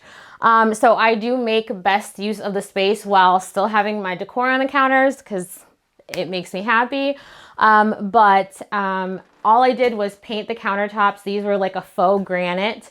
And I added just a peel and stick backsplash for the time being. This isn't our forever home. I didn't want to put the money into trying to renovate in here. But I did get all new appliances, new faucet to just kind of elevate it, new handles on the cabinets, and I painted the bottom black, the top white. Over here, I added this wallpaper from Levette's Wallpaper. And this is a Kate Spade lamp that I actually got on Facebook Marketplace. I put a mirror on this wall just to kind of make the space bigger because this is not a large kitchen. These two prints are two of my favorite things. It's funny because they match the wallpaper in the Eden part of the kitchen and the wallpaper here. So I cut these out of one of the books on my coffee table because not only are they gorgeous pieces of art, but I just couldn't get over the fact that it's the two wallpaper prints in my actual kitchen. This little area is the Eden area. I've always wanted to do just like a banquette in here or, you know, some type of breakfast nook. And before I was able to do that, I got this cabinet from Habitat for Humanity. I think I paid $35 for this cabinet. And I knew that I wanted it to be a pantry. I will show you in a minute where our pantry used to be. I turned that into just like a little seating area. And so this right now is probably very messy in there, but all of our snacks, canned goods, chips, all my husband's health stuff is all in there. I tinted these windows so you couldn't see it as well. I did have black paper on the inside as well, so you couldn't see it all, but I recently took it off, and I'll probably add it back. But there's a ton of storage in here, and just everything extra that I needed to store is in there. I added this table from Wayfair, and these benches are actually from Temu, and believe it or not, our whole family of 5 can fit in here and play games, hang out, talk. My kids eat breakfast here. It's my oldest son's favorite spot to do his homework. So I just put some fun art in here and a lamp just to make it cozy. Like I said, I'm a maximalist, so I wanted to fill this space as much as possible, as small as it is. These two pieces of art are two of my favorites. This is from a local artist in Cleveland, Glenn Infante. I hope I'm saying that right. The green, you know, I just had to have this. The pink, I love Tupac, I love Biggie, and the donuts. It just made sense for the kitchen. So this is one of my favorite spots. My curtains are literally just 84-inch velvet curtains that I flipped up over the rods that were already here, just the cheap white rods from like Walmart. The previous owner had them there, and so I just kind of flipped the curtains up like that because my mom used to do that when we were younger. So it's just one of those things that makes me feel good. I don't know if it's in style, and maybe one day I will get Roman shades, but I do love the look of the curtains just kind of flipped like that. I do plan to update the appliances probably again. I actually have some on back order, black appliances with gold handles. So I can't wait for that to arrive and kind of upgrade the space a little more. So this actually used to be the pantry. There was a door here. I did a horrible job of patching where the hinges were, but it's one of the earlier projects I did before I really knew what I was doing. But there were 5 shelves in here, and there's actually a laundry chute as well. And I couldn't stand the fact that this is our side entryway, and so you come in and you have nowhere to drop things. I have 3 kids with backpacks, shoes, so they can throw their shoes under there temporarily, hang their backpacks, hang bags, purses, whatever, sit here, put your shoes on, and then just storage. My husband always throws his stuff up there. But it just works so much better. What I love most about my home is, it's hard to say, but I think the fact that all 3 of my children came home from the hospital to this house. It's very sentimental for me. We are actually really growing out of this house as a family of 5, but I'm very attached because it's just where my children call home. It's all that they know. And we've made just the most amazing memories here. So it's more of just a feeling and a vibe that is my favorite thing about my home. I love every room, I love every corner, but it is just mainly the feeling that this is my kids' home and they love it just as much as I do. So next, I'd love to show you my bedroom.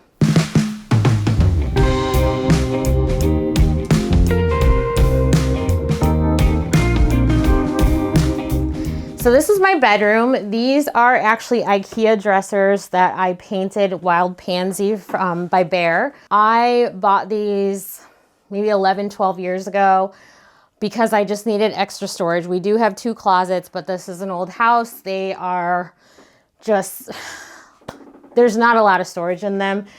Even though they're rather large, there's just the smallest little space for you to hang clothes. So I got these for my husband and I. He has one, I have one. And then this kind of houses all of my extra clothes, small purses, a lot of my boots are in there. And I just spray painted the handles gold, which they're starting to chip, but this is one of my favorite projects. And I love that the TV is kind of over it, but there's still a lot going on the wall, so your focus isn't the TV. This is another one of my Facebook Marketplace finds, this desk. I love campaign anything, but I sit here, I do work here, and this little stool is just storage. Sometimes I'll do my makeup here in this little mirror. I'm not really into makeup a lot, so it doesn't take much, but this is one of my favorite little areas. My nightstands are also vintage Facebook Marketplace. These are Drexel Heritage. I added tassels. I don't keep much on here, just little carafe of water, books that I like to look through. Here, my bed. I picked these pillows just to match the IKEA dressers that I painted. This headboard is originally from Amazon. It's velvet. These I made with velvet and cardboard and just foam, just to add height. I really wanted a new bed, and I had only had this bed for maybe a couple years, so I felt guilty. So I just added those behind to kind of mimic the shape and add some height and drama to this wall. I love this wallpaper. You can't go wrong. It's classic. These lamps are also a Facebook Marketplace find. They were $25. I spray painted them and painted the lampshades. They're very old, so the lampshades are really starting to deteriorate, so I'm gonna have to replace them, but I added a necklace. I bought these necklaces on Amazon just to add something fun, something gold. Another one of my favorite pieces is this sofa. It's from IKEA. I purchased it and then they immediately discontinued this cover. It's the clip-in sofa. I searched the internet and I found another cover in Denmark and paid a ridiculous amount to get it here.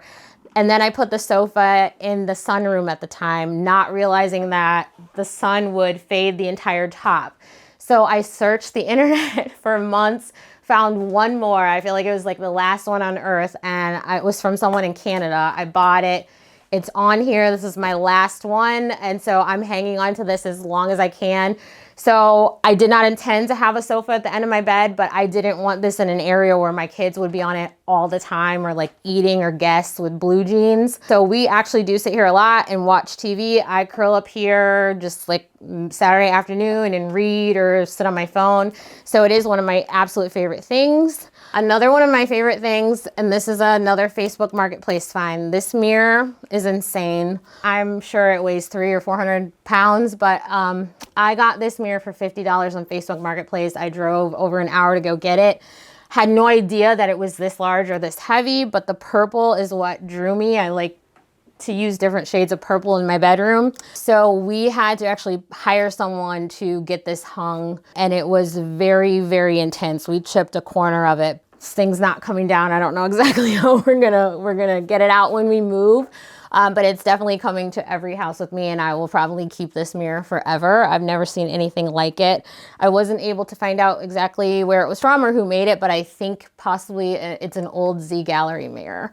But I just love the drama that it adds to the room, and it's just kind of tucked away, so in case it were to fall, it's not gonna land on someone. But it is, I would say that is my absolute favorite Facebook Marketplace find. So just to kind of peek inside my closet, I did use the same wallpaper, but in a lavender. And my husband, I spray painted these old shoe racks. These are actually not meant to go on the wall, but he kind of rigged away and nailed them in the wall. But I just thought this was fun to have the same wallpaper, just in a different color.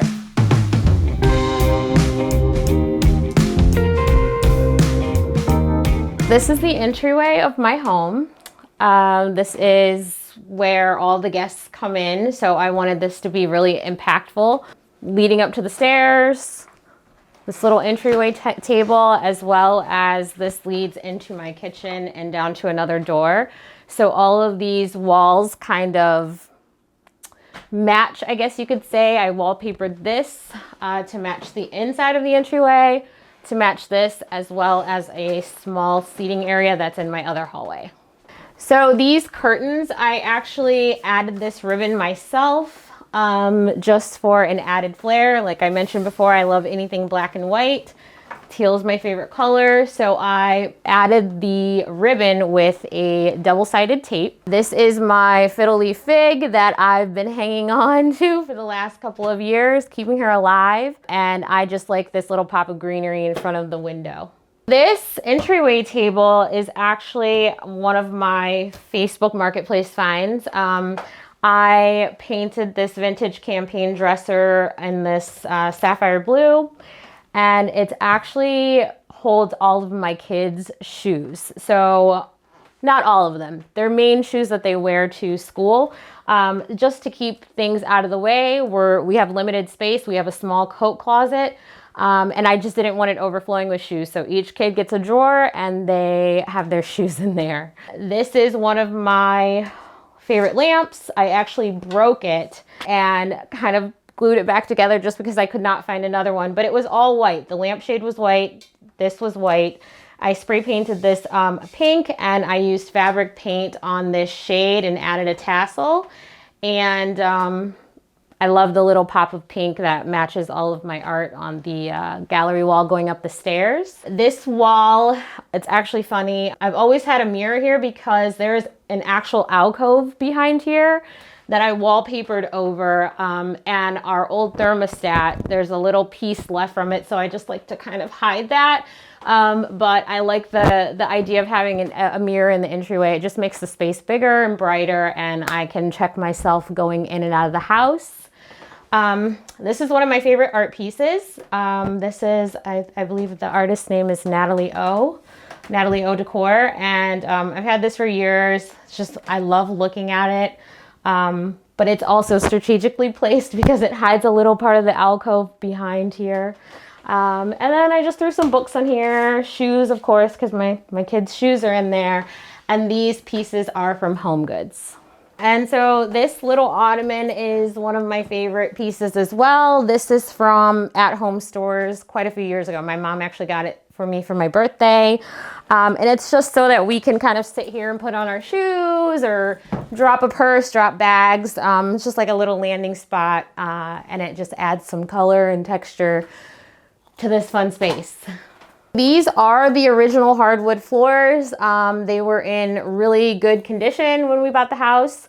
This house is almost 85 years old, and hardwood floors and a fireplace were my two must-haves when we were looking. And so yes, every room except for the kitchen and sunroom has the original hardwood floors, and they're all in really good condition.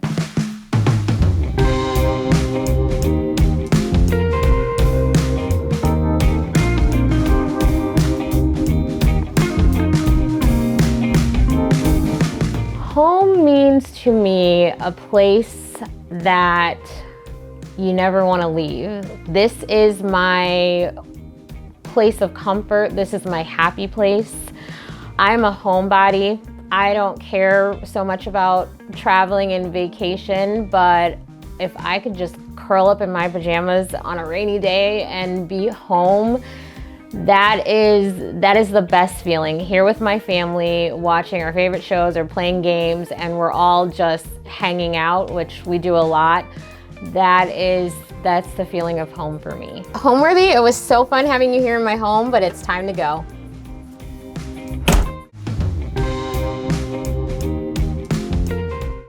Today we're touring the idyllic upstate New York home of Arrick and Michael Hofemann, founders of the Hudson Valley-based home and apparel shop, Finch. Bringing in moody colors and a stunning curation of found objects and antiques, they transformed this 19th century Dutch colonial home into one that is brimming with character and a sense of overall coolness. So we started with the exterior of the house, and it's painted in a color called Railings by Farrow and Ball. So it's really like the deepest blue that sometimes translates as being black, sometimes it translates as being anthracite, like sometimes if it's snowing outside it looks a little bit more dark blue, like it changes with the light, which is really beautiful. They walk us through their exquisite art and never-ending collections of treasures. This definitely turned into a room to house a lot of my collections. One of them is this collection of glass paperweights. This is something that my dad had. He had a vast collection of these. Showcase their picturesque garden. All of the beds were hand built. Andrew and I built out the whole garden ourselves. Someone else helped put up the fence. We changed up the garden shed, which had an ugly door and with a French double door and French zinc round windows to the side. Those were added. And even take us on a visit to their luxury store, Finch, a feast for the eyes, to watch Andrew and Michael's full home tour ad-free, where they tour us through their powder bath and dressing room, scan the QR code, or click the join button below. Hey Homeworthy, I'm Andrew. And I'm Michael. Welcome to our Hudson Valley home. Come on in.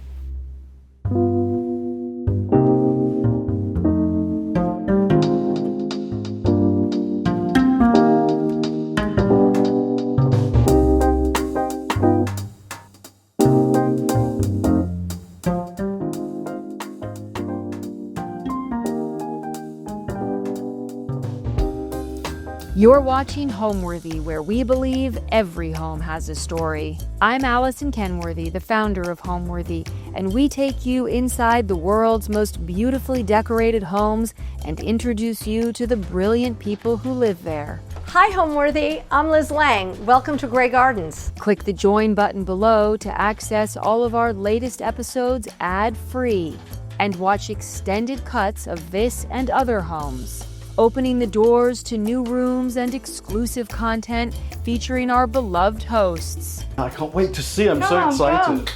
And if you're looking to shop items inspired by this and other Homeworthy tastemakers, be sure to use the product links below or scan the QR code on screen to find fabulous furniture, coffee table books, and accessories that can transform your house into a home.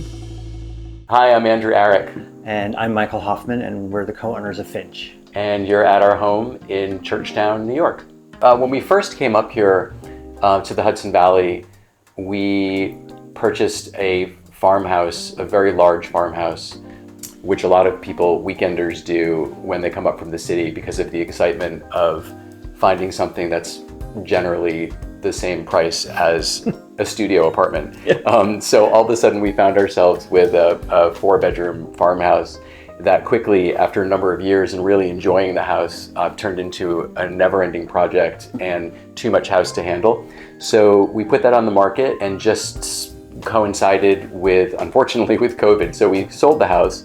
We were at the house during COVID, and then found this house around the same time. What drew us, besides the fact that this is probably, like 1,500 square feet smaller than our previous house, and that was definitely one of the things we were looking for, was to downsize. We loved the structure. It's an 1830s Dutch colonial. We loved the style. We loved the bones. Being who we are, we knew that there was a lot of aesthetic work that we wanted to do to improve the house and the property, but it really was just a very appealing house in a great location. So yeah, that's what drew us to the house. Yeah, it also has 5 acres in a deer fence, with a deer fence around it. So everyone up here, no one can have a garden unless you have a deer fence. So I'm able to build out these beautiful gardens and have a vegetable garden, and it's sort of that beautiful, perfect upstate, experience. And it keeps the dogs in. Usually. Yeah.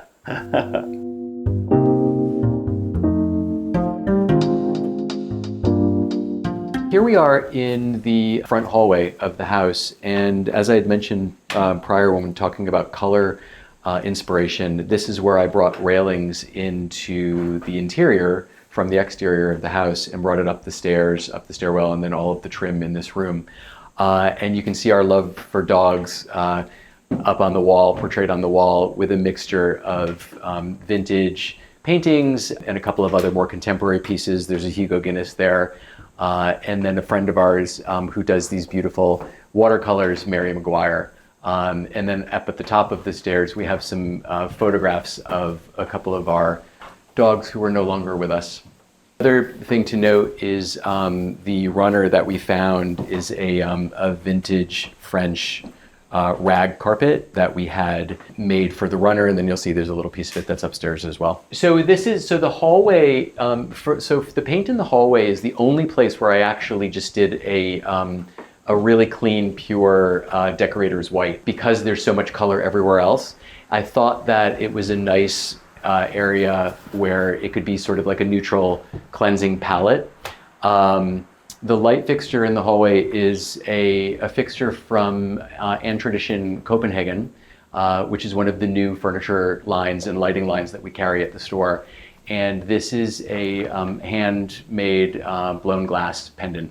So when you first drive up to the house, really all you see is the garage. And so we had these beautiful custom garage doors put in, because that's really the main visual as you're driving up to the house. When you walk up to the house, there's beautiful stonework and some plantings, some of which were in place, but we've really added so much for the planting, and Michael can definitely get into that because it's one of his passions. But you walk up to the side door, which is really the main entrance that we use to enter into the house, and it takes you right into the kitchen. The kitchen, which is like probably like half the size of what my previous kitchen was, and it still ends up being the one room that everybody always wants to congregate in when we have friends over for dinner.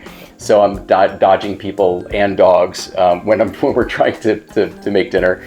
But you walk into the kitchen, and then you can either turn right into the den, which is our family room and the room that we're in now. It's also Michael's office, and we really use this room the most, I think, out of anything in the house. The previous owner, which I'm really very grateful for, put in a lot of bluestone walls and walkways. And so when Andrew said it has good bones, that's really part of it for the outdoor as well.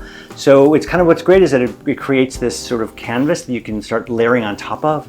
So I'm a big outdoor garden guy, so I spend most of my time outdoors if I can. So I'm constantly changing, constantly amending, and part of that is I enjoy the visuals of the property is something I enjoy every day. It's really something that gives for us, our previous house was great, but this one has the privacy, and it allows me to create far more garden and visuals that we did before. So it's great. Michael also comes from a farmer's So he's up at 5 a.m. pretty much every day. That's true. Outside in the garden working, and probably gets more done in the first 2 hours of his day than most people get done in their entire day. Yes, I do wake up very early. It's great. I think it's maybe it's the farm boy in me. I don't know. My dad grew up on a farm. I spent my summers on the farm in South Dakota, which is where most of my family is. So I guess gardening and being outdoors is really part of my DNA, and I guess and thank my dad for that. So the house is pretty compact in terms of layout. From the den you can walk into the dining room, which is sort of a pass-through room to the other side of the house, which is where the living room, guest bathroom, and living room are, and then upstairs to the bedroom. So it's a pretty compact house, which is exactly what we were looking for and perfect for two people with two very large, boisterous dogs. Well, again, it was a 3,700 square foot house for two boys who don't have guests that often.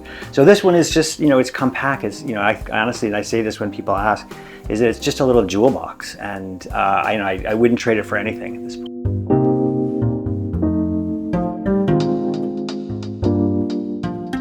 So this is the living room. It's a transition space from all parts of the house, really. It is. There's a lot of really cool components to it. Built in, the room really lacked storage, and I actually bought overseas this Czech cabinet. It's probably from the 40s.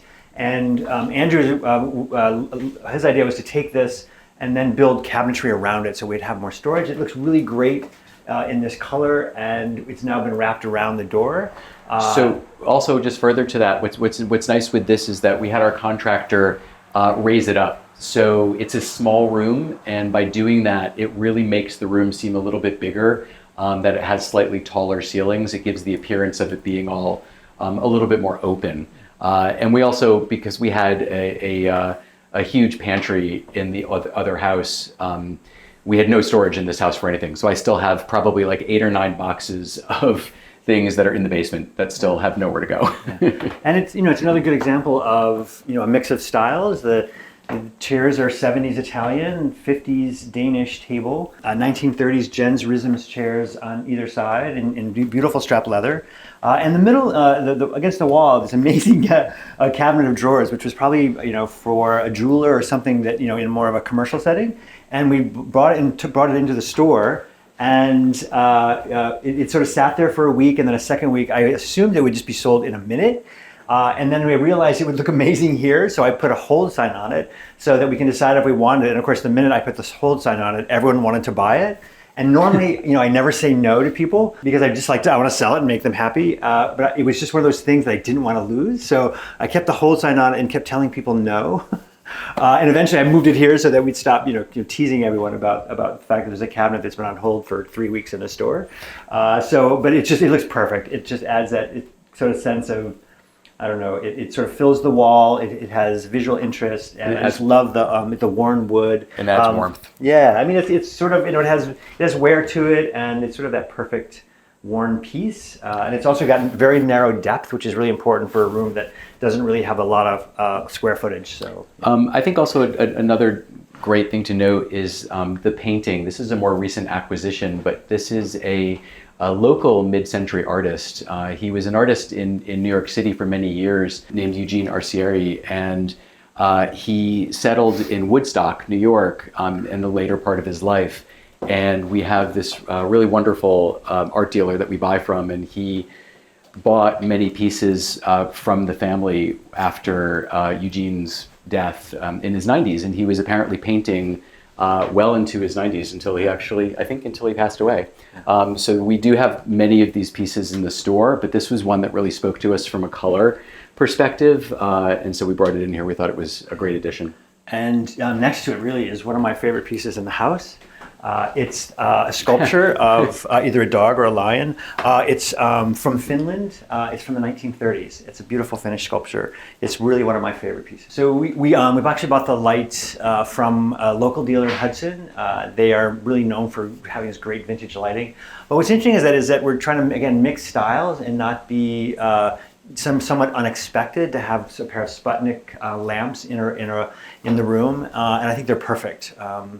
I love spotlight lamps, and to find a pair is kind of rare, so it was great. So the rug we chose here, we really chose for the color. It's a modern rug, so it's contemporary. But we loved the colors here, bringing in pink and blue. We used Hague blue in the kitchen, which is adjacent to the dining room. So I felt that having shots of blue in this room would actually be really successful and kind of tie it in together. And then the little bits of pink with all of the gray that we used around the house, I think really helps kind of warm each room up. We do host dinner parties, but I feel what's great about more recently, because we've just been so busy and we're sort of building on the business that we have now with a new business, is that Andrew's office is way over in the corner and I'm way over here, so we can't hear each other. So he's now he's decamped here. So at this point, it's now become his office, so that we can talk to each other and get work done. The goal is to not start talking to him until after he's had his coffee, and at least wait till 9 a.m., which I rarely buy. Yeah, he can't control himself. So aside, short of putting in an intercom system between our offices, since he can never hear me when I'm yelling something, or actually sometimes what happens is I don't even yell. I'm just talking to him like he can hear me, and he can't obviously hear me. So because we've been so busy lately, it's easier just to talk to each other from here. So I do end up using this table for my desk, which is not ideal. One day you'll get back over there. Yeah, yeah. Really, Andrew, his dad, started this idea of creating these collections, and his house was filled, and it still is now, with collections of everything. And so it's really something that Andrew's very attracted to, and he doesn't realize he's doing it, but he starts collecting things, and all of a sudden we have a collection of them, and we put them together. So I've been buying, I started to buy a lot of these beautifully shaped, hand carved and polished wood balls that now become the collection. There's a couple in beautiful marble, and so I think we'll be adding more. Oh yeah, the marble. Actually, the marble was from Jossie at Red Chair. Oh, that's great. Yeah. Yeah. She's a really great store in Hudson. She covers French and Belgian antiques, and it's amazing. So that's the other hard part about going to visit friends, that they all have these amazing things in their stores, and then we always want to buy something when we're in their store. So we do support, a lot of the dealers do support each other in that way, but we have quite a few vintage French glasses in here that are all from Red Chair, from Jossie. So it's fun to be able to support the other dealers. We also just have some really beautiful pieces of Astier pottery, Astier de Villat out of Paris. So various pieces. Unfortunately, sometimes a piece comes home because it's broken. So it's fair game. If there's a chip, we get to keep it. Yeah. So, but yeah, we do have some beautiful pieces from Astier. We've got some dinner service from them. The pottery is gorgeous. They're known for their white glazes on black clay, and they're really just beautiful, clean, simple. So yeah, the collections grow. As you're looking around the house and seeing the various pieces of art that we have, we really do mix a lot of styles. So we have mid-century art, we have more contemporary lithographs, we also have 19th century oil paintings. And they all coexist well. When we bought the house, it was yellow, which is not a very nice color. Not our color. Yeah. I was really feeling that I wanted much more saturated color. I wasn't quite sure when we first bought the house how that would execute. But I went through a sort of like a white and beige phase in the other house, in the farmhouse.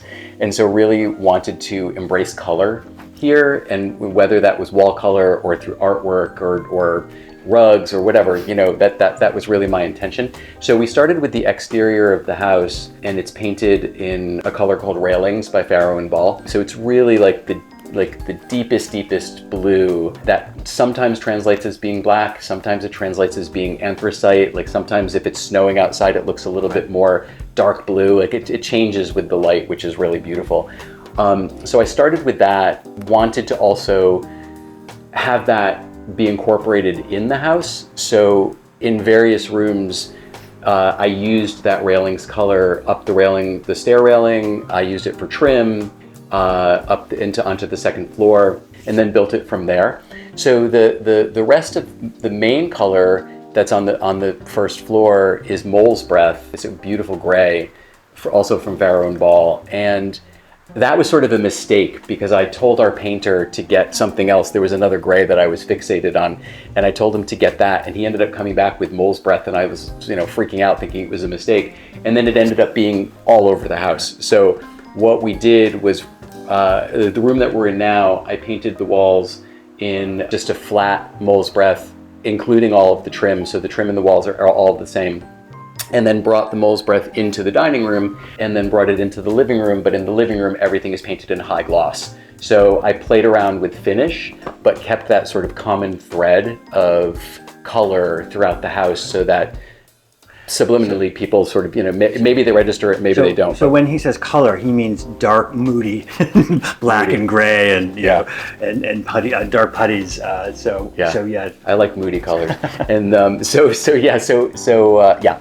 then we had the floors in this room and the kitchen stripped to they were orange, so that had to go. They were like a very odd color.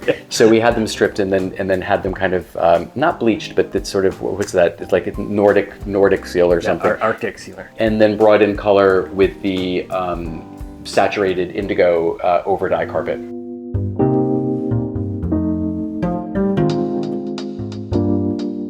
This is the room that we really consider our family room, and we spend the most time in here throughout the day, and definitely at the end of the day. It's also turned into our room where we, in the winter, we light a fire and pour ourselves a whiskey and kind of chat about what's going on at the end of the day, because it's also Michael's office.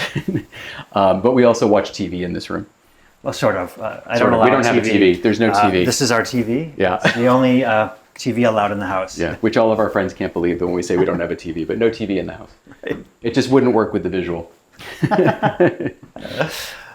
So this is probably a 1970s addition to the house. When we bought it, the mantle behind you was like a 70s very simple white thrown on a couple pieces of plywood, essentially.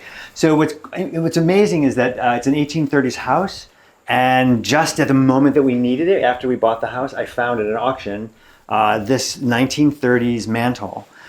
It was full of dirt and grime, and so what we didn't want to do was to get rid of all of the beautiful patina to it. And we didn't want to repaint it, so we took a lot of time and effort to remove as much of the grime as we could to leave this really pale blue original color to it. And so essentially now we have this mantle that essentially could have been there when it was made. It was a very lucky find. It was pretty grimy, wasn't it? Yeah. So this is my office essentially, but I get to stare out at the beautiful garden every day. And it is, you can see the difference between my desk size versus the one that Andrew has, which is 5 times larger. It has to do, of course, with the size of the room, but I'm very happy with my, my. Well, because I also need the surface for my collections. You need surfaces for your collection, definitely. The other thing about this room, what's great, is that we put in these windows. There was a French door here that wasn't great, that led out to a pretty bad sort of tiered deck that just didn't work. So we tore that off. Put in the windows and created a beautiful sort of private rose garden that you'll see. So I think this is probably one of Andrew's favorite little corners for lots of reasons. One is, again, it's that mix of styles. 50s Italian lamp with a 19th century portrait. His beautiful vintage bar set as a collection, which he always does. And we actually, again, we bought this for the store, this amazing, probably late 1930s, early 1940s Danish cabinet, which is made with a beautiful burl wood and all this structural geometric inlay. And so this became almost the primary piece for the room. It was supposed to be, we had it at the store, and it literally, I couldn't let it even sit there for a day. I had to bring it home. Sorry, everybody. I get to keep it. And it's, it's our bar. So this is where... So it became a source for my bourbon. Yeah. For your bourbon. That's what this is for. Yes. We have very little overhead lighting. Everyone I think after a certain age looks better in 25 to 40 watt bulbs in mood lighting. Actually, the main reason is that the ceiling is so low that you really couldn't put an overhead lighting to it, and everything looks really much better with a vintage table lamp or floor lamp, I think. Yeah, we sort of prefer to have, outside of the obvious, like having overhead light in the kitchen, which you need, we prefer lamplight in all of the rooms. So, certainly when we get home, we're going room by room, turning on all the lamps, right? Actually, I turn on all the lamps. You always leave them on. I turn them all off. He turns them all on, and I go around the house turning them all off. It's true. Yeah. I mean, again, it's for us. It's that mix of style. This is a room where we wanted to put some pops of color as well. It's a 1960s Bogue Mogensen, which is probably the most famous of the modernist mid-century designers in Denmark. It's a Danish painting from the 19th century with this chair in the corner. Is from 1930s. It was made in Finland in the 1930s, and we just redid this chair. It is a late 1930s tank chair. It's made in Czechoslovakia, similar to the Alto tank chairs that preceded it, but it's a Czech chair. We put on, what's the fabric? It's a Dadar velvet called Tiger Mountain, and it's such a beautiful fabric and a beautiful chair, and we're really enjoying the fact that it's clean for 5 minutes before it becomes Beatrice's chair. Yeah. So normally it's going to have a towel on it so that Beatrice doesn't get dirt and mud on it. Everything in the room, when no one else is looking, has a towel or a blanket or something. Yeah. And the other part of the mantle is the screen is from a friend of ours who gave this to us. It's early 19th century, and it just fit perfectly. It's kind of, it ended up being perfect. This is the same. So the paint color in this room is mole's breath, which is the same in quite a few of the other parts of the house. And in this room specifically, I kept everything in an eggshell finish. So the walls and all of the trim is in the same finish. And then you'll see throughout the rest of the house where I kind of play around with either using this color on trim or using it on the walls again, using it in high gloss versus using it in flat or eggshell. I like playing around with those types of finishes. And then all of the doors are painted also in a gray, which actually reads as blue. It's called Parma gray. And so the doors are all in high gloss Parma gray. So rug and floor is important in here too. So in this room, because this was more of a recent addition, the previous owners or whoever put this room in tried to do their best to match the color of the floor to the old pine floors. And it ended up looking very sort of cherry red. It just wasn't, the color just did not really work. So we had the floors stripped and the color taken out of them to really create this very sort of Nordic vibe and have them be much more white. So that is in the kitchen and in this room.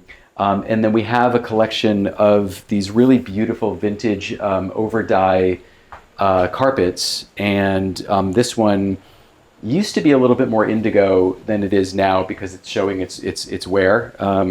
Because we're walking in and out of here through the back door, it's definitely getting a little bit more worn out. But we have all these vintage overdyes, and they come in all sorts of colors. This one is indigo, and you'll see the one in the living room is actually a much more saturated, darker color because it doesn't really get much traffic on it. So the bear sculpture is from the late 1930s. His name was, it's made in Denmark. He was the head of Royal Copenhagen. He created this amazing line of ceramics that were all heavily glazed. He called it his sung glaze. And it has modeled gold and brown and almost primarily animals. And this was probably one of my favorites. He did a lot of bears. And they get much larger, and he also did really small pieces that sort of lived on into the 50s and 60s that were still produced, but this particular bear is from the 1930s. So when we reconfigured the room and took the French doors out on this side, we reinstalled the back door where it once was. So we put in a Dutch door and created this great little mudroom since we didn't have a mudroom in the house. So we needed a place to sit and put on our boots before going in and out to the garden.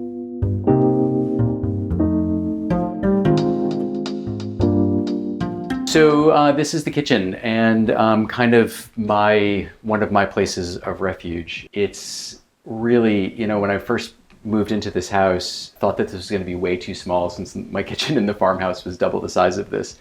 And it's turned out to be really just the perfect cook's kitchen. If you're a cook, you know that, if you're cooking and you're cooking for a lot of people, being able to reach the stove and the sink and the island and everything, it just makes it so much easier to cook in here. So the previous owners did not use this to cook in. I don't think, it was a weekend house for them, and it wasn't a focus for them. So when I came in, I knew immediately that there were some things that I needed to do. I needed to add some storage. I needed to change essentially everything. So this was a gut renovation. We added cabinets. I took cabinets out that were here and put in this floating shelving, which I thought was a really beautiful way to kind of bring in some warmth through the wood. We redid the countertops and the faucet, and then of course painted everything. The color in here is Farrow and Ball Hague blue, and again sort of like continuing with that very sort of moody, saturated color that I was looking for. Still getting some vegetables from the garden. These are all end of season tomatoes from Michael's garden, which are ridiculous. They're just so amazing. It's been such a good tomato season. And it just keeps on producing and producing. We're definitely those people who show up to other people's houses with bags of vegetables, whether they like it or not. The island is something that ended up being really perfect for us. We had this in our old house, but it was in a very small part of the previous kitchen. And we bought this from our friends, Kurt and Kevin in Hudson. And it's such a beautiful, thick piece of marble. And I did not want to give this up. And it turned out that it was perfect. It was a perfect fit for in here. It's the perfect size. And as always happens, whenever we have friends come over, everyone ends up being in the kitchen. And this is definitely not the size kitchen to have 8 people hanging around while I'm trying to cook. But inevitably, that's what happens.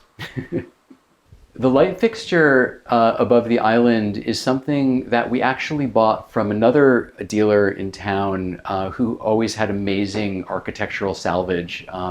He's unfortunately since passed, but had an amazing space at the antique warehouse. And I bought a couple of these copper drums from him, and we had them wired and turned into lighting. I also have one hanging in the store.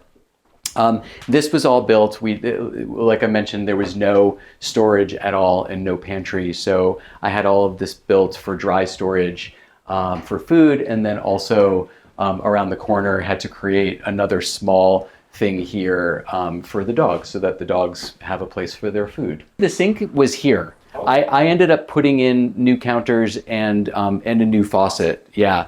The faucet is Barbara Wilson's out of London. Which is, for anyone who has done a kitchen renovation, knows that you can go down all sorts of rabbit holes of kitchen hardware and faucets, and to find something that's really good is not that easy, and also not for the faint of heart because they're usually pretty expensive. But this is such a beautiful unlacquered brass fixture, so it's really just picking up all of the usage. It's picking up from oils from your hands and from water, and starting to really look very aged. The sink was here. The sink was here, which I thought was actually a nice farm sink, so that I kept in, and then put in the white marble with the marble backsplash. Most of the flowers that are in the house are actually from the yard that we foraged from the yard. So this is wild aster that's in bloom right now at the end of the season. And there are various, we have some beautiful hydrangea that you'll also see that are in the house. But there's such great end of season flowers and branches this time of year. This was also one of the rooms that they had put in a new floor, and it was like a cherry stained pine. So we stripped this color out of this floor and then put this great vintage rug down underneath the island. And then I had the idea to throw in a cocoa mat here because this serves as the entrance that we use every day with the dogs. So I cut this out of the floor and had a recessed cocoa mat put in here, which is great just to clean off everyone's dirty feet and boots.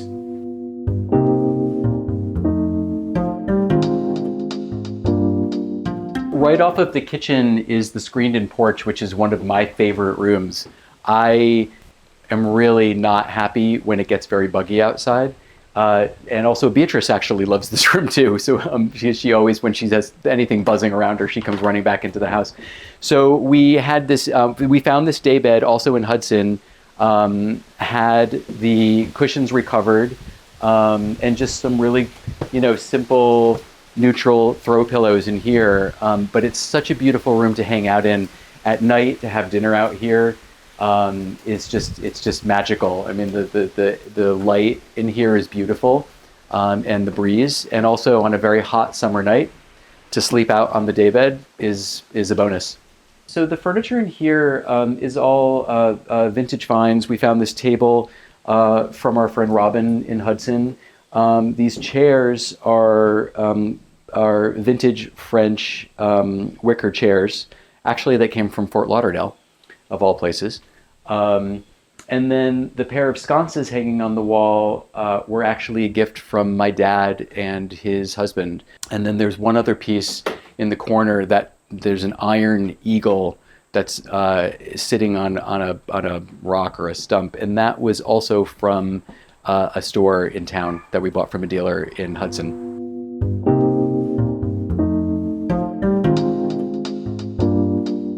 So back in the entry foyer, and off to the left is my office and the living room. So of course, when Michael and I were both trying to figure out where we would set up our desks, I chose the biggest room in the house for my office. You can see that there's a slight difference in the size of desk versus his, again, so that I have a place for all of my various collections. But this is a fantastic, so the desk is 1960s, made in Germany. And we use this room in the winter. This is a great room in the winter. The fireplace works, and we all pile in here and we'll watch TV in front of the fire or just read a book in here. But we created this library. There was nothing in this room, no built-ins. So we created all of the built-ins. And then this room is also in mole's breath, but you can see, I'm not sure if you're picking up that you can see the shine on the wall, but I used a high gloss paint on the walls in this room, which ended up really looking like it's plaster. It's a beautiful execution. This is, I think it's 19th century mantel clock. And then we have a collection of modern and vintage candlesticks. These are new out of Copenhagen, that we sell in the store. And then these were my mom's. And I don't remember if they were a gift from someone, but my mom left me those. And then various oil paintings that we collect, that we like to mix in, and again, mixing styles. This definitely turned into a room to house a lot of my collections. One of them is this collection of glass paperweights. This is something that my dad had. He had a vast collection of these. And so over the years, I would see them and started picking them up for myself. So anytime I find something that I find unique, whether it's just the pattern of the bubbles or in this case that there's a swirl in the center, I'm just always drawn, whenever we're shopping, I'm always drawn to finding them. They always have to be clear glass. And this is just a fraction of what I have. I've got them all over my desk, and they are in various rooms. And then I also, one that I found that I love recently is this faceted piece, which is amazing when the sun hits it, when the light hits it. It's just absolutely beautiful. I did notice, however, one time that when I walked in here, I all of a sudden saw this tiny little wisp of smoke and thought I was losing my mind. I was looking around thinking, what is this? And I noticed, and I looked down at my desk, and I noticed that the sunlight was coming in, hitting one of the prisms, and it actually was hitting this little wooden stand that I had in the other prism, and it was burning it. So it's a good thing that I caught it. But yeah, that was kind of crazy. So this was a gift from Michael. Michael, do you remember what the age is of this? Danish 60s. Danish 1960s. And when my dad passed away, he had this in his living room.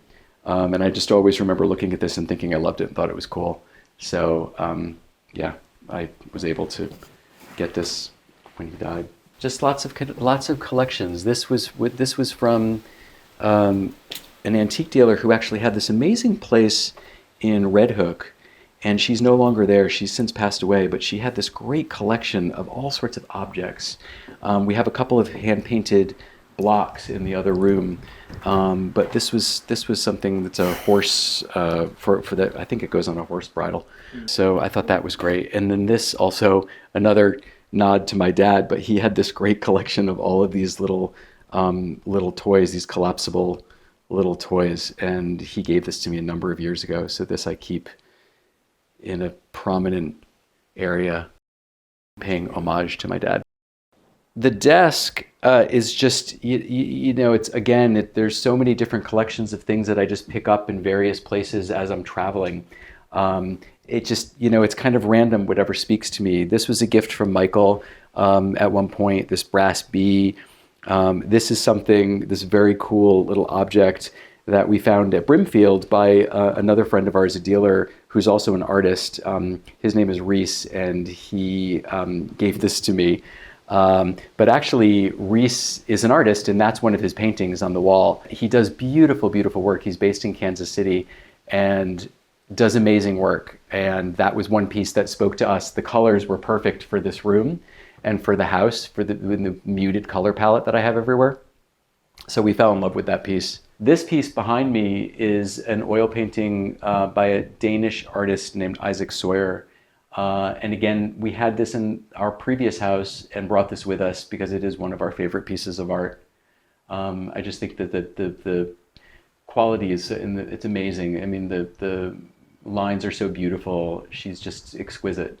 And then another one of my favorite pieces is this great little Jefferson Heyman photograph that's in a vintage frame of course, a glass of bourbon. One of my go-tos. Yeah. I mean, there's so many vintage pieces, and these were also from my dad. Like, there's all sorts of things. What's funny is that with like a little nod to humor is that there's this little thing called a Hoptimist. When Michael and I were just in Copenhagen for 3 days of design, we walked into the department store there, and they had this huge wall filled with all sorts of shapes and sizes of these little guys in different colors. And I thought, oh my God, this is brilliant. So I bought this one there. And then I subsequently have found them, and we carry them in the store. But it's one of those things that you just sort of play around with, and it makes everybody laugh. Kids love it, adults love it. It just makes everyone smile. I group like objects together, and I mix in some other pieces that I think might work with it. Just sort of play around with it. So I also don't take it that seriously, you know. So I don't force it, but I also just try to have it happen organically as I'm placing pieces and stacking books and finding a new object and, you know, finding another cube or something like that, that it just kind of all sort of happens organically. Even this pair of glasses, I was wearing these glasses and they broke one day and I lost the arm, and I thought, oh, they actually look kind of cool just sitting there like that as an object. And so they've stayed like that for a year. And occasionally when I've lost my glasses, which I do all the time, I just pick these up and put these on. So the sectional sofa in here is from Copenhagen, from a company called Entryway that we sell in the store. And this was one of the early versions of it, and I thought that it was such a great sofa for in here. I love the lines. It's you know, great that it has a low back, so it's not so for a wide, large sectional sofa. It's pretty inobtrusive in the space because of the height of it. What's lovely about this is that it's this really beautiful, again, this sort of saturated, beautiful, moody color. This sort of gray blue.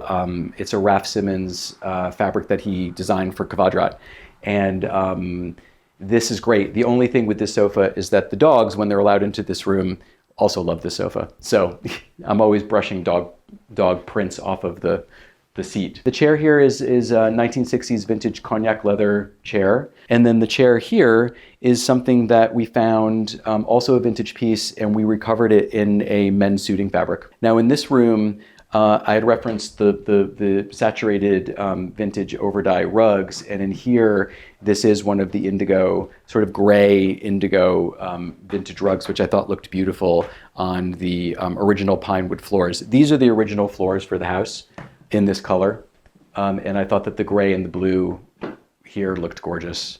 And of course, dahlias from Michael's flower garden, which is pretty amazing this time of year. From a decor standpoint, we sort of have, when people come up here, they have an empty house, kind of want to start with the larger things first and then go from there.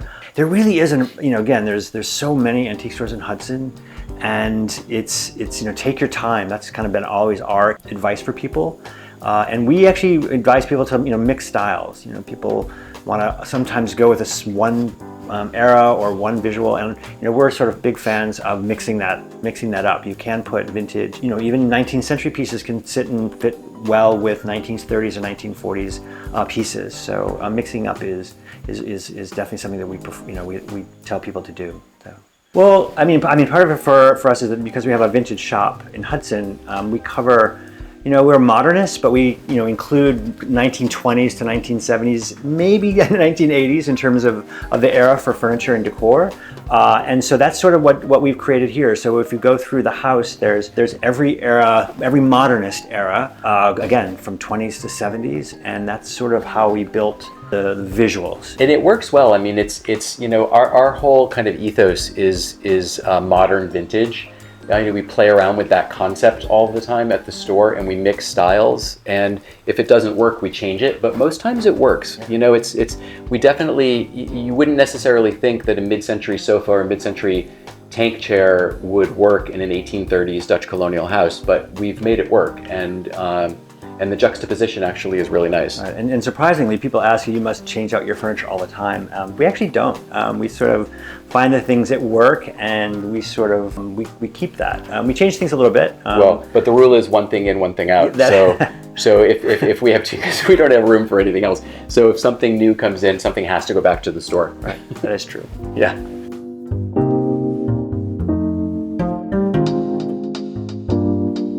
So this is the primary bedroom. We opened this room up during the renovation. There was a very strange little room right here that we think that they used for a kid's room or something. We don't really know. So we took that all out, moved the closets back, and it really just opened up the whole room beautifully with light. So we have this small reading nook, which is great. And then also another one of Jim Oliveira's pieces. This piece actually started off at our loft in the city when we were still living in the city in Brooklyn, and it's moved around from space to space, and it's just what I love about this, in addition to it being gray, because I have an affinity for gray, is that there's so much depth in there. The gray changes in light, and the variations which look more light gray and anthracite, it's so beautifully done. So this is also one of Jim's early pieces. As you walk into the room, we threw in a shag carpet in here to really sort of soften things up. I have a faux shearling Swedish armchair, 1940s Swedish armchair. That actually became Augie's chair. That's his bed. And then our bed, we have a vintage rosewood headboard in the room. And then really one of the key pieces that we're really excited about is that this is a new Finch bench. This is our first branded piece of furniture, Finch branded piece of furniture that we're launching very soon. And it comes in multiple colors and sizes, and this is a Zack and Fox fabric that we used for this. There's also a strapped leather version, so this is something that we're very excited about. So the painting above the bed was actually a recent Brimfield find. It was one of our favorite finds from Brimfield from a couple of seasons ago, and so that came home with us. We had sort of a joke about this too, that it was something, as soon as we put it on Instagram, that someone was going to want to buy it. And immediately I received a DM from someone saying they wanted to buy it. But I knew it would be perfect. I knew that the size was perfect for here, and also knew that the colors would work well. So it stayed. So it came home with us. This is a vintage Swedish bed cover that we also had in our loft in the city. And again, thought it was perfect for in here, and the colors are just great. They work beautifully. We did put the windows in. We added the windows on that wall. There was one window in the center, and we really wanted to maximize the light, but also the enormous trees that are surrounding the house. There are these beautiful 150-year-old trees that are surrounding the house. So we really wanted to be able to see those from every room and gain as much natural light as possible. This is actually one of my favorite design spots in the house. This is an Arnie Norell Safari sofa. It is really one of my favorite design pieces, and we do try to buy them for the store every time we find them. They do them in 3-seaters, lounge chairs, but it was perfect for this small space. And again, I'm into really all this leather strapping, and this is an Italian 60s leather strap bench. It probably would have had a top on it, but I bought them without it, and I think it looks great without having to put any a cushion on top of it. And the wall is, of course, there's an industrial light we got a long time ago. That we actually bought at ABC. We did? Remember? I don't remember. ABC like 25 years ago. I don't remember that. That was 25 years ago. Yeah, right? yeah. And then of course the wall. I mean, you'll find in the house somehow we are attracted to male portraits, so you will find those all around the house. And some of them are photographs. And this is really an eBay find. This one behind the light. It's an 18th century etching. And I found it on eBay, believe it or not. And there is a little Italian piece on the left. And this middle artist is a Hudson artist who passed away some time ago, and a friend of ours had collected most of his pieces and was selling and offered a few of them to us. So the middle piece is a local Hudson artist, and I'm not going to remember the name, but it's such a great, it has great style. Yeah. And this also has become Beatrice's bed. So the dogs eventually take over everything. Yeah, they do. Yeah. So Beatrice sleeps on an Arnie Norell 1960s original leather sofa.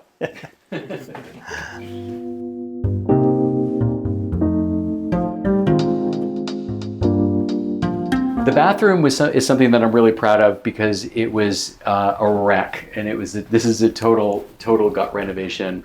We had to gain some space back, so we took closets away from the other side and put the shower and bath back here. But they really had not touched this, the prior owners. So we took everything down to the studs and redid the whole thing, brought in the same white marble as we used in the kitchen for the counter, and put in beadboard, ceiling and wall beadboard, and then white tile on the floor. Added in this brutalist bench from Finland, and also great little shots of artwork. Nina Hagen, which is this great sort of street artist. I think we had a collection of all these pieces, and so that was one that we kept that we love to have on the radiator. The hawk is a late 17th century woodblock from Japan.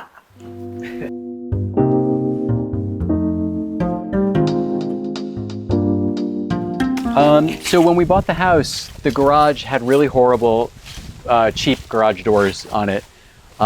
So after painting it the same color of the house, we put in these custom doors. Actually made of mahogany that yes, that allows them to stay, that keep. Yeah, and then put the pergola across the front to have vines growing over it, and we built the pergola over the walk to the back door to visually connect the two structures. We also, which you can't see underneath all of the leaves so well, but we did add this area of concrete unit pavers to be able to drive up here. And this was... When you say we... Well, visually I had a part in it, but Michael actually did the work himself. Yeah, it sort of, I almost lost all my fingers doing it. So, yeah. But it was a great visual to be able to keep this green, keep grass on it, but still have it be a part of the driveway. Yeah, so welcome to the vegetable garden. It is, what I do the first thing in the morning, at first light every morning. It is definitely a passion, and what keeps me a little grounded. It's kind of funny. We lived in the city for so long, you sort of forget sometimes that, when I grew up, my dad, who grew up on a farm, but really we lived in a small suburban house. He took over half the backyard for a vegetable garden. And when the neighbor behind us got too old, he took over her vegetable garden. So growing up, I always had this, my dad always had this great vegetable garden, which I didn't really have an interest in. And, as a kid, you just, that wasn't my thing. And it was interesting that as I got later in life, and when we decided to move up here, how important it was for me to have one. And I always feel my dad sort of smiling ahead, above me. So this is, so we, all of the beds were hand built. Actually, Andrew and I built out the whole garden ourselves. Someone else helped put up the fence. We changed up the garden shed, which had an ugly door and with a French double door and French zinc round windows to the sides. Those were added. Also, it was raised because we had some uninvited guests that were in the garden. So for, I don't know how many years, there were groundhogs living underneath the shed.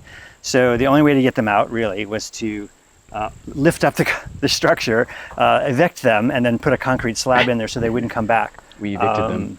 However, they're back, so they're still under there, even further underground, underneath the concrete slab. So yeah. I don't think we're ever going to fix that one.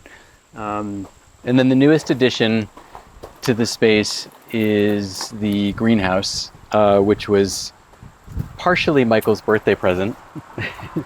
Partially an obsession of Michael's. It's an obsession because I've been collecting components. I've always wanted one. And I knew one day we'll have a greenhouse. So we bought, at least 8 years ago, these beautiful French double doors. And we also found at an auction the 8th turn of the century greenhouse windows. So this is a perfect example of that vintage modern. The greenhouse was created from vintage components. And when we had to put the slab underneath the garden shed, I said, well, let's just put it over there since you're already here. Let's go just, put it here. And of course that became inevitable. We gave it to our contractor friend who took all the components that we had found and then built the greenhouse around the components that we've had. Literally, I've had them stored in a garage for 5 to 8 years, waiting for that one day we're going to have a greenhouse. And it really turned out so incredibly well.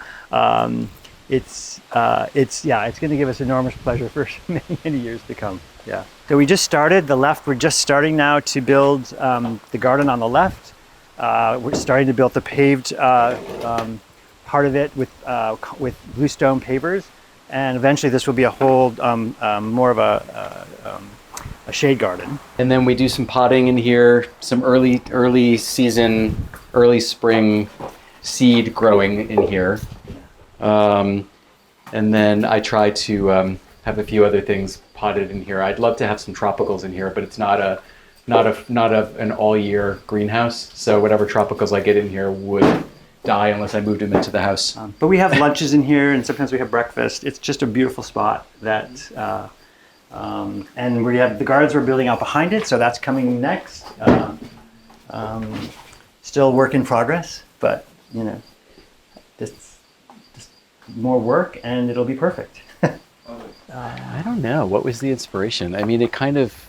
ultimately, as you far knew as the space you wanted, right? Ultimately, I'm going to put perennial beds and gardens everywhere. I think that's about as close as I can get it to what the inspiration is. I don't really have a specific design in mind.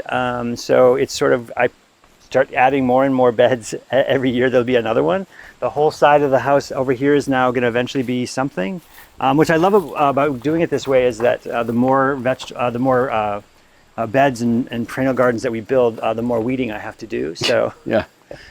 I think also that you're always sort of we're both drawn to these sort of romantic English gardens. We always reference these books that we have and gardens and in all sorts of, in definitely more temperate climates in the UK.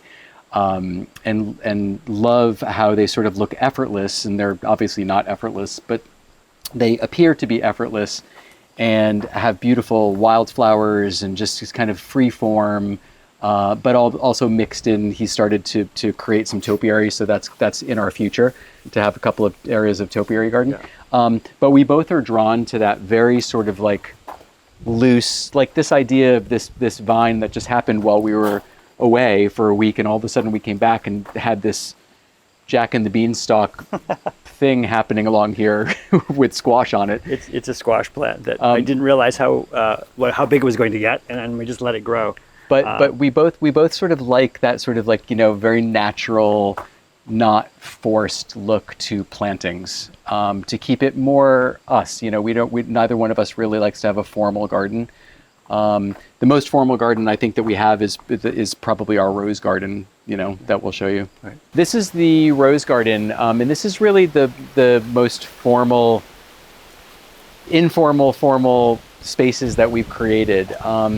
So when I mentioned before that there was a French door that was on this wall that came out to this tiered deck, which was really just executed poorly. So we tore that off, changed the entrance back to the back entrance.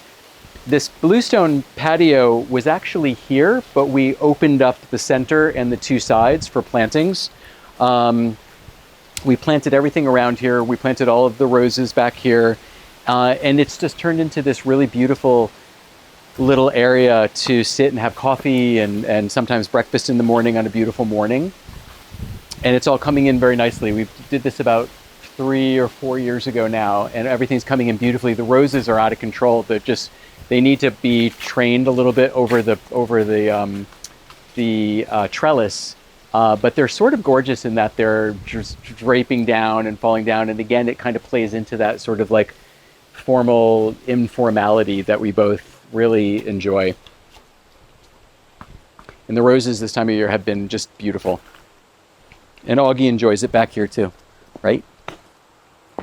Yeah, so I actually have a finance background. I had worked as an analyst for some investment banks, and it wasn't really, you know, that wasn't the place I really wanted to be. So I did sort of end my career before coming up here as a CFO for a marketing firm. So I sort of got a little bit more of that creative part in my daily experience. So there really wasn't anything in my background that would have sort of placed me into what I now do and what I do for Finch. I am the primary vintage buyer, so I'm inspired by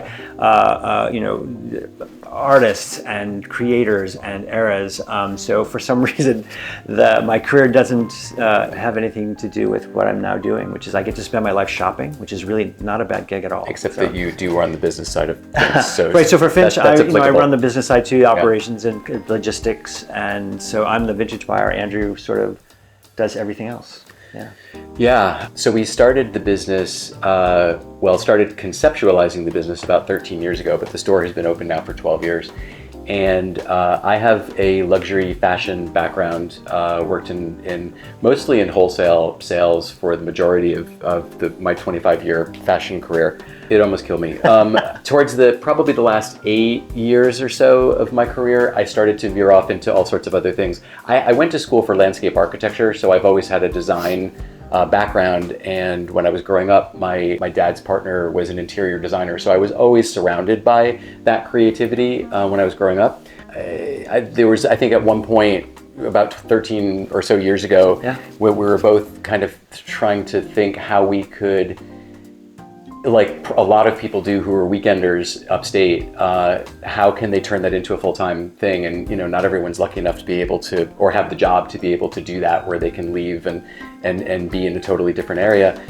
So we're fortunate in that regard that we were able to create the business and both transition out of our jobs. Although, that being said, pretty early on to being up here, after the first couple of years, we realized that one of us had to go back to work for health benefits and 401k. We weren't prepared to be poor. Yeah. Leaving 2 full-time jobs for now not having any paid jobs. So I did double duty for a number of years, where I was back and forth to the city every week, and Michael was up here full-time managing the store, and then I would be in the store on the weekends doing all the visuals, running through like a mad person, trying to get all that done, and then go back to work on Monday morning. So what's your primary role at the store? So my primary role at the store is I guess I'm the chief merchant. So what I was saying for the end of my sales career is that I did get into merchandising, product merchandising. I was building stores, and it was a much more creative role that I had. And so having both has really helped me in kind of achieving what we achieve in the store from a merchandising perspective. I traveled the world and had been in so many amazing experiential retail stores in all parts of the world, and I just always came back here thinking this does not exist in Hudson, and it could easily exist in Hudson, and so that's what we created. So what's kind of crazy about upstate New York, and it's technically still a small town, is that there's probably 45 antique stores on one long street in Hudson. So it's a great destination, and it's a little unexpected. It's also grown considerably since we've been coming. We've been coming here for 20 some years. We've been together for 29 years now. Yeah. So we've been coming up to Hudson for a long time, just for the day trips, and it was always that town. Like we remember talking to all of the dealers, when we were just visiting and shopping before we came up here full time. And there was like, well, one day, Hudson's going to make it. Everyone had this sense that it's going to one day happen, and it kind of never really changed. And what's interesting is that it started to change before COVID, and then COVID ramped it up, post-COVID anyway. And that whole home space got ramped up, and all of a sudden Hudson is just becoming a different town with world-class people building amazing things upstate. There's the Clock Estate, the Churchtown Dairy, there's an amazing new French cafe, there's the Maker Hotel. All these things are being created that are really kind of world-class, they're just world-class places that didn't exist before, and no one in the past ever would have thought would exist in this little town in Hudson. So it's kind of amazing what's now happening. Yeah. Our shop is mostly a European design shop. We get most of our furniture overseas. We have a collection point outside of Copenhagen and a collection point in the Netherlands. So we cover all of the Scandinavian countries and all of the rest of Europe. We get a container in the shop every 5 or 6 weeks. So it's kind of, it's a constant stream of new pieces. We just got a container in yesterday, so I mean, I'm getting a little too old for this. It's getting harder and harder for me to do this. We definitely need some younger people to help us unload the containers. For sure. So it's a constant change in the store, which is really kind of refreshing. I spend my life shopping, so we did just get in, like Andrew mentioned. We got in a chair by Finch. He designed this, the grasshopper chair back in 1938. I think it was 38, and it was never produced. It was really kind of ahead of its time. It is the most beautiful, just the lines and the way the joinery works. It's one of my most favorite chairs of all time, for sure. So we just got one in. They're being made again today by the House of Finch, but this is so you don't see them very often. It is if you get an opportunity to see it one day, that they are. It's got this beautiful red leather, and it's also the most expensive chair I ever bought, but I think it's worth it. It's beautiful. Yeah. For me, it's sort of collecting and finding objects. I'm always sort of looking for that next object and add to my collections that I have around the house, and specifically on my desk in my office. And I definitely get that from my dad. My dad was a retired dentist turned antiques dealer. And so we were always, there were always new things coming into the house, but there were always these fantastic collections of things. So I definitely got bitten by that bug pretty early on. I think, like Michael said, we spend our lives shopping. He's buying all of the vintage furniture. And then I'm focusing on most of the new pieces, not just the new pieces, but because I certainly have an opinion about what we have in the store. But I'm always sort of interested in grabbing like another little object that we have and taking it home, because there's all these great things that we find, and we buy what we love. So that's also kind of the hard part sometimes. We buy for the store what we're attracted to and what we love. And so we always want to take something home, and we can't always do that, but it's always, that's the fun part. Yeah, so I'm always adding to my collections. Hey guys, welcome to Finch. Come on in. Welcome. So the building was originally a 19th century townhouse, a very large one. It was turned into an apartment building in the 1930s, I believe. And it all burned down, and it became the phone company, which then turned into the police station. So this was a police precinct. There were no stores around at that time because no one wanted to be across the street from the police precinct. But it has been reimagined, and the I-beams above are original, the concrete floors are original, and everything else is really newly built. And it has now sort of transformed the rest of the neighborhood around here. It is now one of the largest retail spots in Hudson. Yeah. He's also being kind because the building was a wreck. So it was a full renovation. Everything from the facade on up down to the studs. And so it was about a year-long renovation, and once we occupied the space for the first year, we built the second floor, and we added the square footage on the second floor when we added women's apparel and our design studio upstairs. Yeah. So as you can see, we're very full with furniture right now. Furniture is the main part of our business, but we also have candles, we've got bath and body, we have tabletop, glassware, and tabletop is back here. We have men's apparel in the back, coffee table books, more bath and body. So kind of a little bit of everything. We're kind of a mini department store. So it's sort of similar to the house vibe in that it's a mix, again, back from the 1920s to 1970s. Right now there is a shipment that just arrived. They're waiting to get on the floor. And so what you'll find is that there's furniture times 10 in the basement waiting to come upstairs. it is true. Yeah. So when we started the process of building the brand, we always set out to create a lifestyle store and experience. So with that, we started adding categories over the years. So we've been in business now for over 12 years. We started off much smaller, in a much smaller space up the street on Warren Street. We've since added many categories, many product categories. Furniture we started off with, but we've then added tabletop, we've added bath and body, we've added men's and women's apparel. What else am I forgetting? Textiles, lighting. Yeah. We pretty much have it all. One-stop shopping. So mini department store. We are open 7 days a week. We're only closed on Christmas Day, New Year's Day, and Thanksgiving Day. We essentially never close. We never close. Right.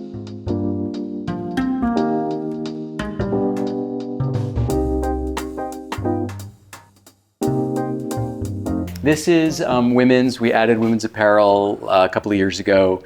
Have some really great brands. I really sort of, when I'm buying, I merchandise the apparel similarly to the way that I merchandise the rest of the store and furniture. It's a curated, edited collection, and it's very much, and from the apparel point of view, it's very much my aesthetic, my style. I have some friends that joke that they're going to all start wearing these slouchy pants and sweaters the same way that I am, which is true because that's like kind of what I'm drawn to and what I buy. Yeah. But it's been doing very well. And then we go into the back area where we have more furniture. We have a studio set up here for photography, so we can do some social posting here. And then our design studio is over in the far corner. When we're working with clients, we're choosing fabrics for upholstery. So all of that happens up here.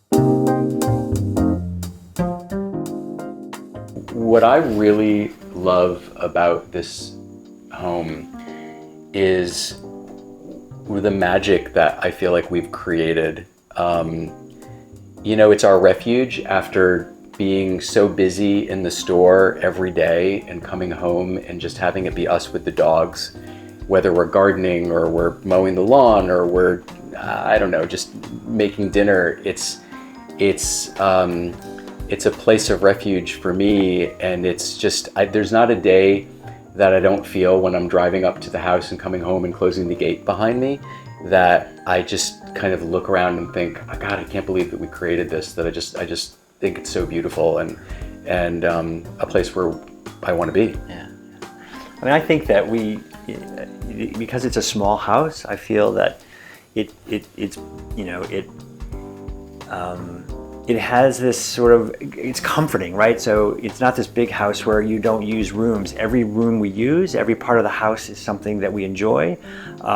It's that little, like I said, it's that little jewel box, and it just feels kind of perfect for us. I love the big farmhouse that we had, but it was, 6 barns, one of which we used, and four bedrooms, guest bedrooms, only one of which maybe got used. So what's kind of great about this is that again, it's a jewel box for us, and it becomes this sort of small, comforting home. And again, having, being upstate is kind of nice, and everyone talks about the idea of being upstate, but really it is about the beauty, the vistas, the dogs, the gardens, and we sort of have that perfect upstate life, and I don't forget that, that we actually were able to create this, and that we get to live in this wonderful place, in this beautiful area, and again, we have dogs and gardens, and we have a good life. We work a lot, but we have a good life. We work a lot. And sometimes the dogs are very dirty. The dogs usually what they do is they're the ones that use the pool the most, and they usually go into the pool, and when they're wet and dirty, come right into the house. That's kind of a daily occurrence. So it's pool, dirt, house, rinse, repeat. Yeah. That's kind of what the dogs do all day. Yeah. So lots of dog towels around. There are a lot of dog towels. Yeah. Not right now. Yeah. Normally there are. Yes. For me, what makes a house a home is the memories that you create in the home. I mean, we have so many great pieces that surround us in the house. Things that are new that we've just bought, that we just love for whatever reason, but also things from our families and just pieces that we love, and I think that's what makes it so special. Yeah. I mean, what makes a house a home for me is Andrew, but Andrew and the dogs. I mean, that's what makes it a home for me. Yeah, that's very sweet. Thank you. Thank you, Homeworthy, for joining us. It's been a pleasure having you in our home and our shop. But we have to get back to work. Do we? We do. Bye.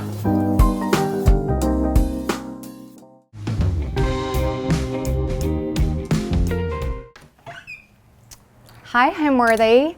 My name is Courtney, and I'm in Macon, Georgia. Welcome to my home. Come on in, let me show you around.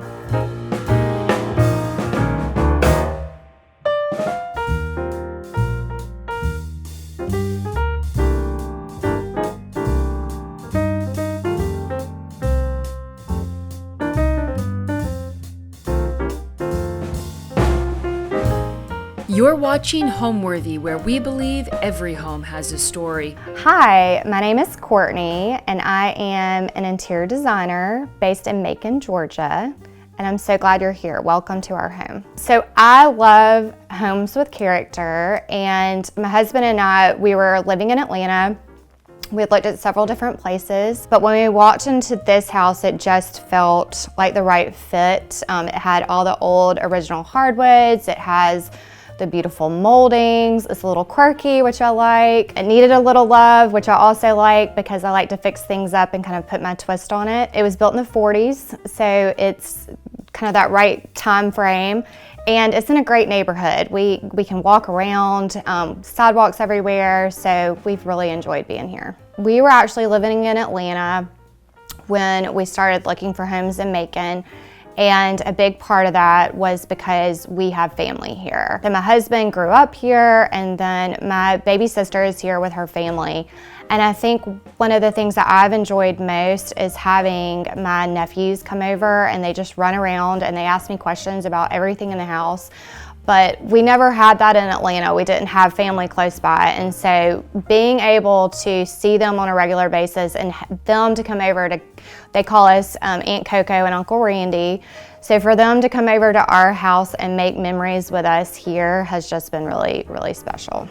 When someone walks into our house, I want them to get excited. I kind of want them to see the different collections and see the different pieces of art and ask me questions about those things, because everything in our house for the most part was purchased from an estate sale or from a buying trip. There aren't many new pieces here, so I really want people to be interested, but also feel like they could sit down, have a cocktail with me, be relaxed, but maybe be transported from their own house into something a little bit different.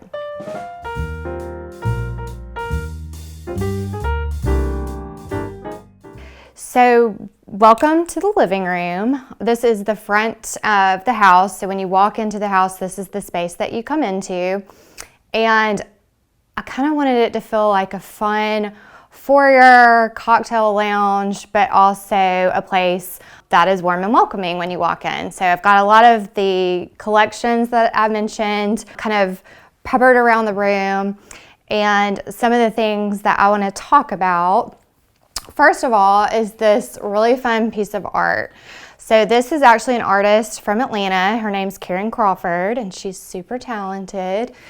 So this is an abstract marsh scene, but I just loved the colors, and really I had this piece of art before I had anything in this room. This room was empty for a good 6 months when we moved into this house, and then I slowly started to fill it with things. So she was hanging up here for a long time without anything around her, and I just love that that's what you see when you walk in. On either side of the art, I have a pair of busts that I found at an antique store in Atlanta. It's called Antiques and Beyond, and a lot of the things in this house came from there too. It's lots of different vendors, so you have to dig, but these busts have been with me for a while, so they've always kind of found a place on the mantle wherever I live.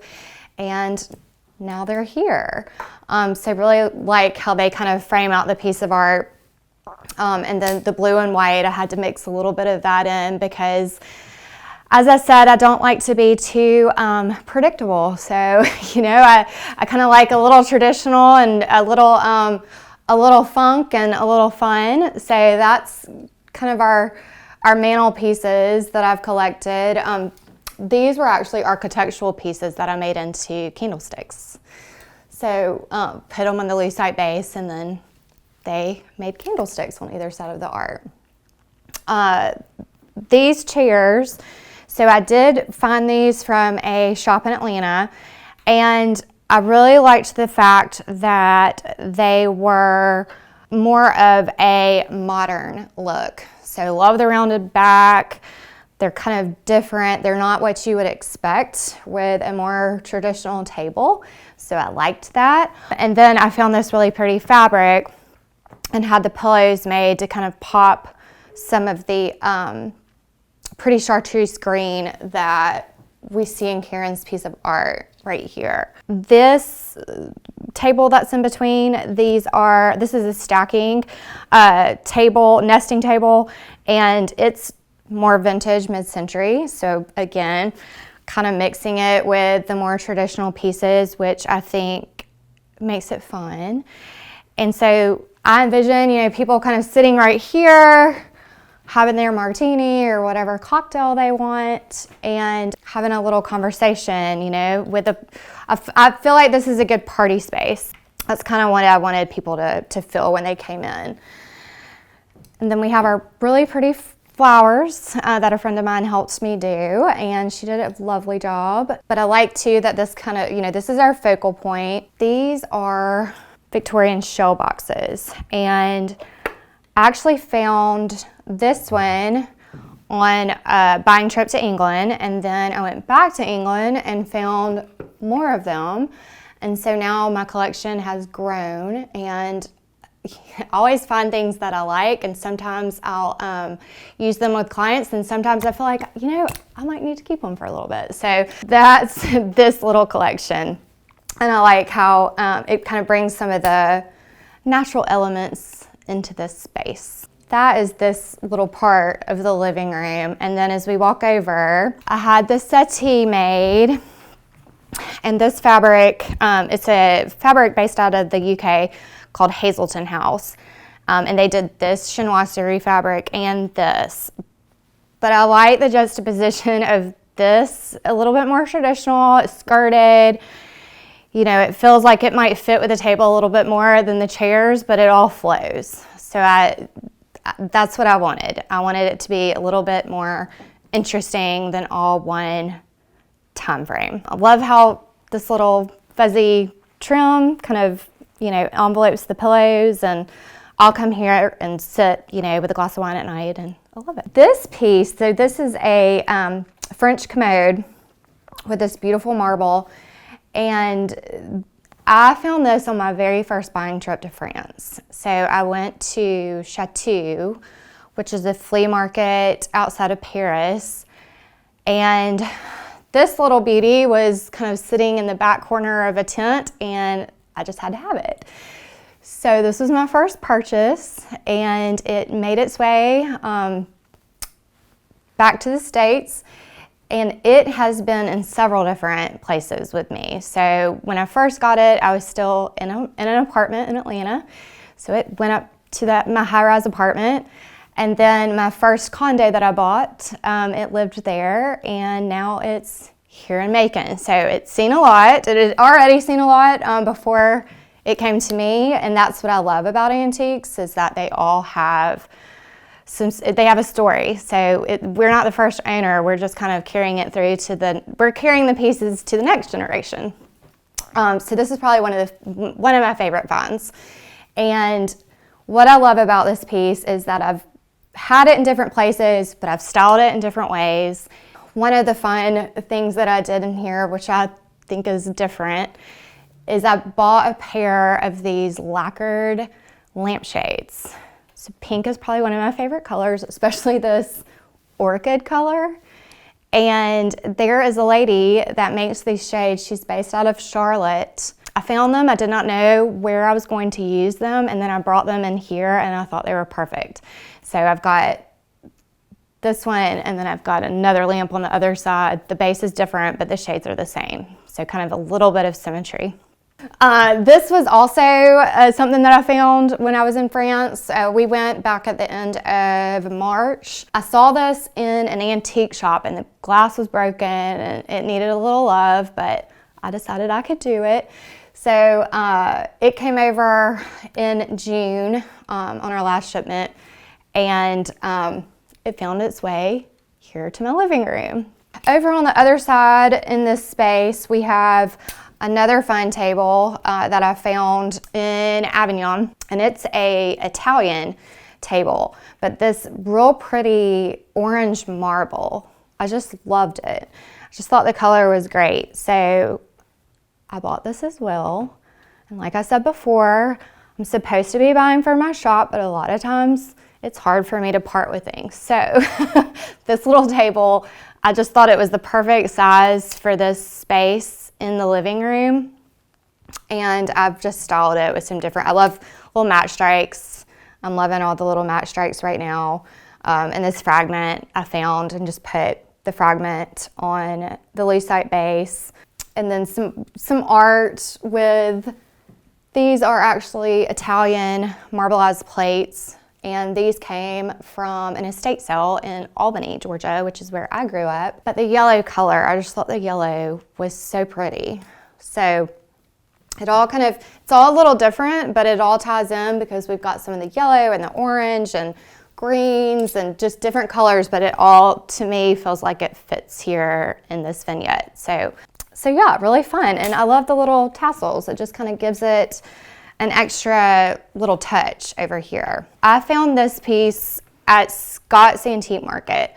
And for those of you that are familiar with Atlanta, Scott's happens the second weekend of every month, and it is a treasure trove of different antiques, art, just all kinds of things. So I really love to go. I like to go on Thursdays because that's when it opens. So I get the pick of the items that are there. And there was a dealer that had this piece of art, and it's signed Harold Messalon, 91, but on the back it says it was in the Boston Museum of Art. So I loved it. It didn't really matter to me that it was signed or any of that. I just thought the colors were great, but it's kind of a fun little story. I think these colors, you know, again, kind of that orchid, the plums, the yellows, we've got a few, you know, darker blues in here. It all ties in to this space. So even though, you know, not everything's matchy-matchy, to me it all flows. And then the last little thing I want to show you guys over here, I have another really artistic friend who does these intaglios. And so she let me meet with her, and we put the intaglios into this kind of fishbowl, and I just love it. And so that was really fun to kind of help her with that creative process, but also just kind of a different fun piece of art to add to the walls in the living room.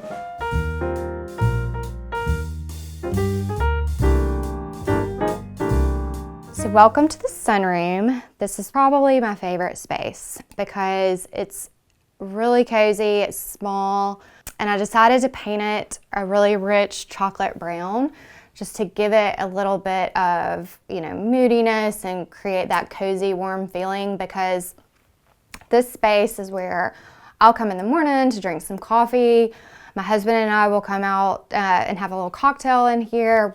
I just love it. It is my favorite room. So it's not probably, it is my favorite room. And the big thing that I kind of centered the design of this room around is this really pretty hand-tooled Italian leather chinoiserie screen. So I had initially purchased this to resell, and I found it, another really good friend of mine, a vendor friend, had this piece at Scott's Antique Market. And I had never seen one quite like this. I just thought the colors were so rich and beautiful, and even though it's kind of cracking in spaces, I love that because it shows the age. And I decided when we bought this house that I was no longer going to sell it. I was going to use it in this room. And it works perfectly because it feels like to me that it was always supposed to be in this space. It's kind of funny that it was the perfect size. So it really just takes up this whole back wall. And I've had neighbors tell me that they love to ride by at night because it's lit up and so you can really see it from the road.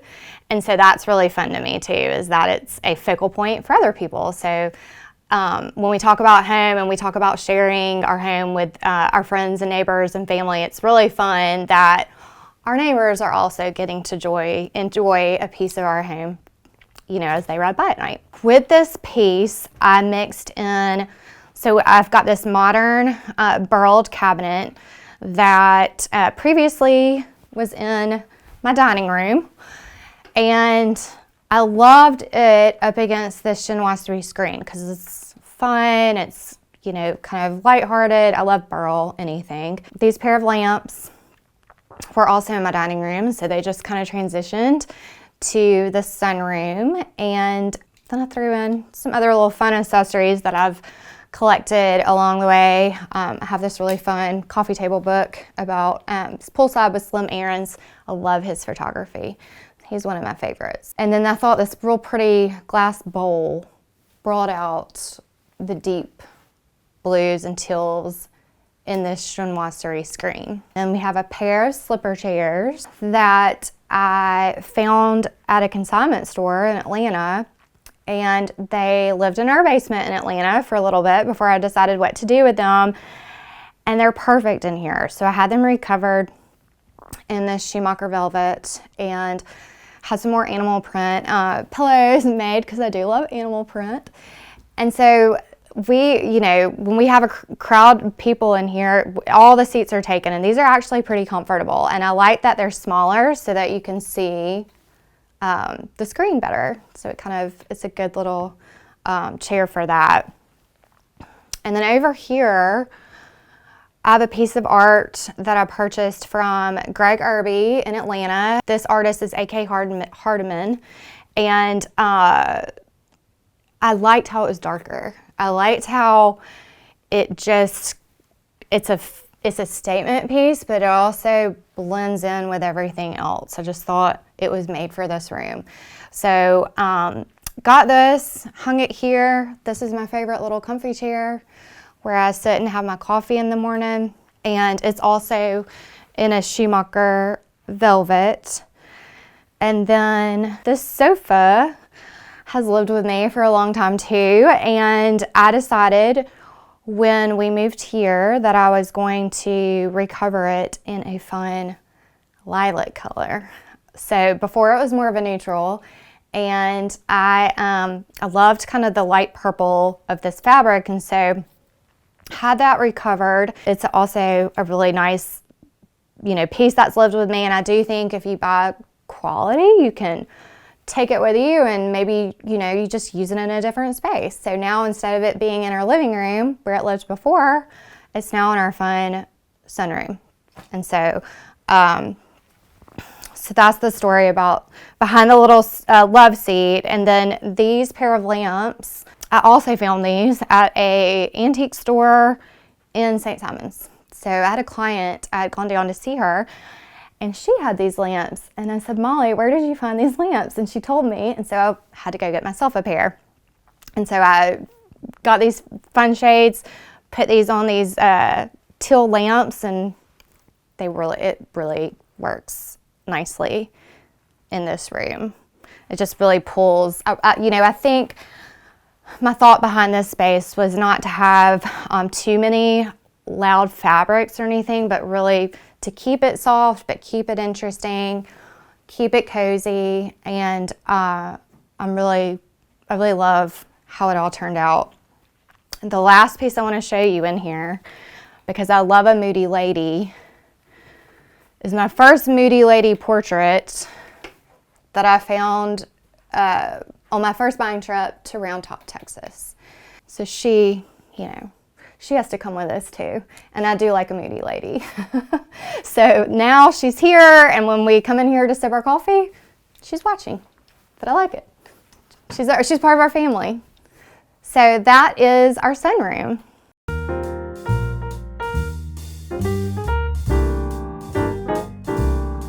Welcome to the dining room. We've never had a formal dining room, and so this has been really fun for me to decorate this space.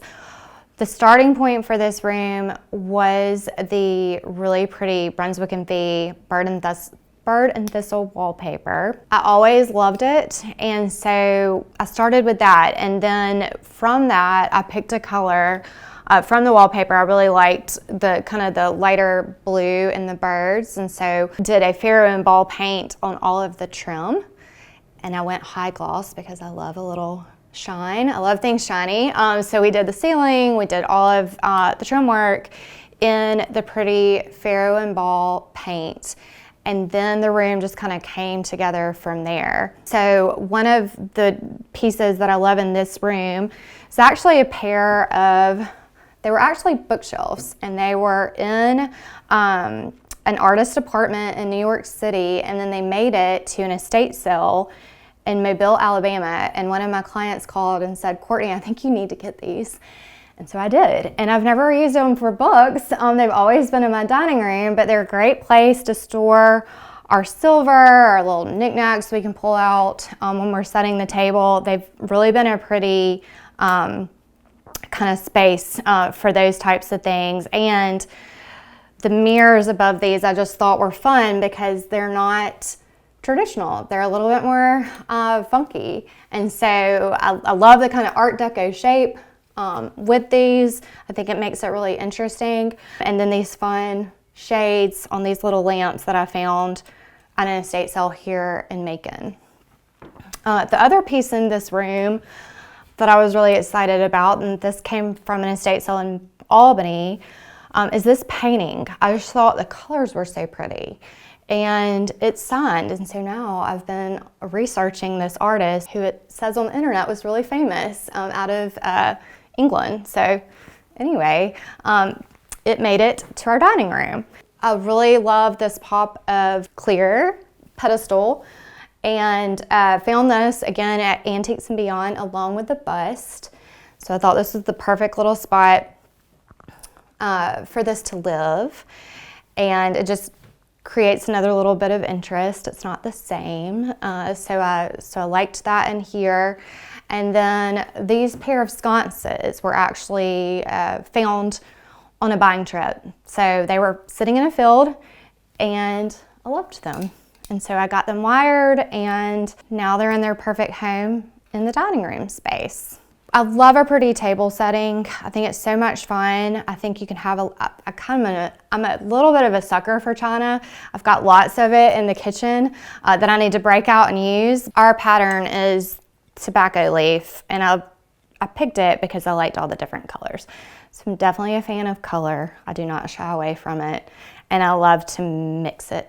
So these are our pretty dessert plates, tobacco leaf, and these also are French glassware I started buying, I would buy a couple and then I'd buy a couple more and then I'd buy a couple more. And so over time I've collected enough to actually have a dinner party, and they're just so pretty to me. This is probably one of my favorite colors, is this blue. So I think these set this dining room table off and just give it a little bit of a different look. And then of course I'd have some pretty silver, and that's another thing that my mom actually had 2 patterns, and I'm the oldest of 3 girls, so I thought, well, I don't know if I'll get that silver, so I'm just gonna start collecting my own.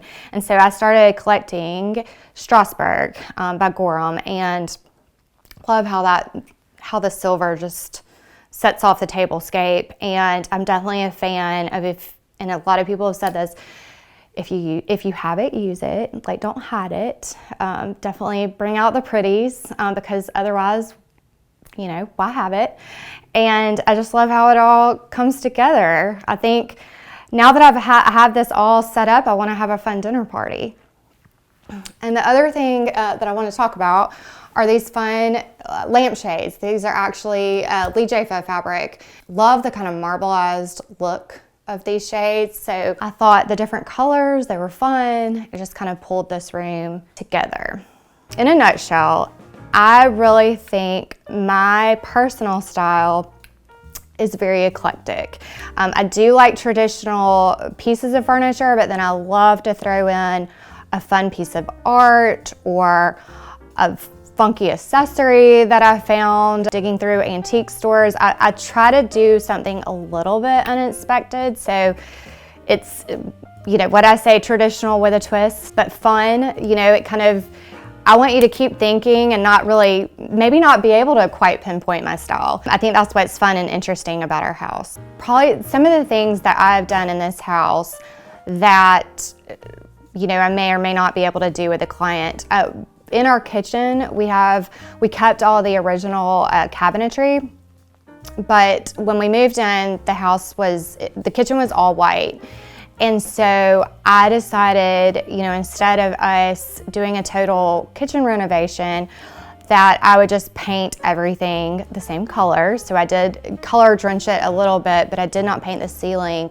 But that was a risky move that a lot of people might not have taken, because a lot of people like just an all clean white kitchen, but I really wanted to give it a little bit more drama and kind of change it up from what we saw when we came to look at the house. So I'm really glad I did it. It gives it a different look, and we didn't have to go gut our kitchen. We have a different look just by a little paint.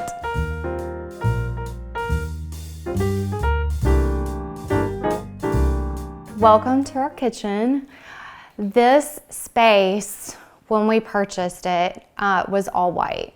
And so when we decided we weren't going to renovate it off, that wasn't going to be the first project we did, I decided to pick a really fun color to paint it all. And so it started with just the cabinets, and this color is a Benjamin Moore color. It's called Dartmouth Green. And so we painted all the cabinets this green color. We redid the hardware, and when they got painted, I said, I really feel like everything just needs to be painted this same pretty color. So that's what we did. We painted it all one color, and I've really loved how it has warmed up this space. It makes this space feel unique. I love the English kitchens and how they kind of have things everywhere and lots of color, and so that's what I wanted this to feel like. We painted everything, we did the hardware, and then in here we had recessed lighting, and so we took out all of the recessed lighting, and in its place we put these fun lights from Visual Comfort.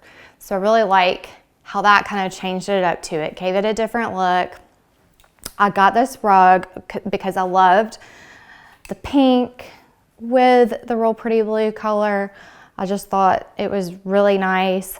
And then from there, I found this fun Elliston House fabric that I made into a Roman shade, which pulls in some of the darker, it has some purple and gold and a little red, and it doesn't match exactly this rug, but I like that. I loved the butterflies. And then I just decided I love little lighting in the kitchen. So I do like kind of that ambiance. And we have this little mirror. I just thought it was cute right here. My husband loves it. Said it makes him look good right here when he looks in this mirror. So hey, it's a win-win. And because he's a really good sport with all the decorating I do. So that's for Andy. And then around the space, I hung art so I kind of wanted it to feel like not really a kitchen, you know, a place where people hang out, but maybe less of a sterile kitchen and more of a warm place to prop. So I've got this fun collage piece that I hung, and I loved the orange and kind of bringing in some different colors. And then over on the far side over here, I've got another figurative portrait of a lady that I found at Scott's. So same kind of, you know, rich colors. And then the stool I had recovered from an antique store down in Fairhope, Alabama. But I think it works. And I love lighting up art, and I love the fact that now we can do rechargeable lights. And so I've used those a lot around the house, and it's just fun. It just pops a little light on there and showcases some of the fun pieces that we have around the kitchen. So just wanted to show y'all too these cute bar stools. So these are actually from Ballard Designs, who is based out of Atlanta. I just found this cute fabric and recovered the seats so that the colors would flow with this kitchen. And we love to sit up here. This is where we eat dinner most nights when we're not going out to eat, because we do eat out a lot. But we love just propping up here, having breakfast, lunch, dinner. I wanted this to just be a fun little bar area where any of our friends, family, they come over, they can make themselves a cocktail. And I've put a little, you know, some little curiosities in here too. And one of those is this tortoise snuff box. So this is actually from England that I found on another buying trip. And then I've got these cute, you know, mid-century glasses that I like. So I like to mix. I've got all my glassware kind of up above this space, and I love it. Just kind of come in, have a cocktail, sit on the bar stool, and relax.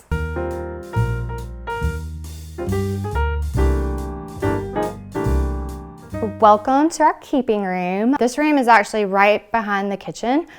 And so this is where we hang out a lot, because we have a TV down here, so we can sit in these comfy chairs, watch TV in the morning. When I'm not in my sunroom, I like to come in here and drink coffee, and then it looks out over our patio. So there's a real pretty view. But I wanted this space to feel very organic and kind of pull nature in, because you've got the outside and you know, I wanted it just to feel cozy, but also I feel like it's become my cabinet of curiosities, because this is where a lot of my collections live, is in this keeping room. And this is where, when we do have our nephews over, they are very, very intrigued. So they love to pick up the things and ask Coco what they are, which is fun, as I'm, you know, grabbing it and putting them on shelves so they can't reach everything. But one of my favorite collections in here are these mother of pearl card cases. So a friend of mine started this collection for me. She was my real estate agent, and she helped me sell my first condo. And when we went to closing, she gave me a really pretty card case. And so from there, I've just started collecting. So as I find them on buying trips, at Scott's, I've found a couple, I purchase them. And I love these different, you know, this is abalone and mother of pearl, which I think is so pretty. This is the tortoise and mother of pearl. People always ask me what these are. So this is definitely a conversation topic. And I love how they just kind of sit on this little coffee table, and they're just really pretty. So that's one of the collections that I've put into the keeping room. Over here, I've started kind of building a gallery wall. And when we first moved in, it was just these plates and this art, and it just continues to grow. because that's what I like to do. I just keep going. More is more. And I'm really loving how it's all coming together. So it's a mix of, oyster plates, art. This is also an Atlanta artist. Her name is Melissa Payne Baker. And I love the colors in this. So it ties in really well with more animal print. This floral botanical, I just thought that was so pretty on these old French chairs. So I bought these and then had them recovered. Found this fun chinoiserie lampshade store in Atlanta called Edgar Reeves. And so got this cute shade on this lamp. Found this real pretty green opaline box. So love her. And she sits up here. But I just love how this all kind of came together. And a lot of times when we have friends over, we do sit here because we can sit 6 people comfortably. Everybody has a chair. And these all swivel so we can turn for conversation, and then it's fun too because people ask me questions like, what are these? And where did you find this pretty plate? So it's a really fun spot to kind of sit, relax. These doors open to the outside so we can let the fresh air in, which I really love. This is another fun lampshade a friend of mine made. It's called Hartman Lane. But I just love all these fabric shades. I just think they're so fun. Find the older lamps and then put your fun spin on it with a fun fabric shade. So this space, initially when I thought, hey, we need to redo the kitchen, I was gonna kind of combine and have this as more of a eat-in area, but I'm really glad I didn't because, like I said, this really is the spot where we like to hang out. A couple more fun pieces of art that I have. This one piece is another Atlanta artist. Her name's Renee Bouchon. And I purchased this years and years ago, but I just, again, love the colors. I've collected art for a long time, and so now I feel like this piece is perfect for the keeping room. And then these 2 pieces, this is actually a Sally King Benedict, and she lived in Atlanta. Now I think she's out in Colorado. But this is the size I could afford of her art, and I just love her. And so I bought a little Sally King Benedict, and I thought the colors in this piece and then this vintage Hermes scarf really complemented each other. But I also like how this is in lucite, so it's not in a traditional frame, so it keeps it kind of light and airy and fun, and it's not so serious. So now come on upstairs. I want to show you the primary bathroom and bedroom.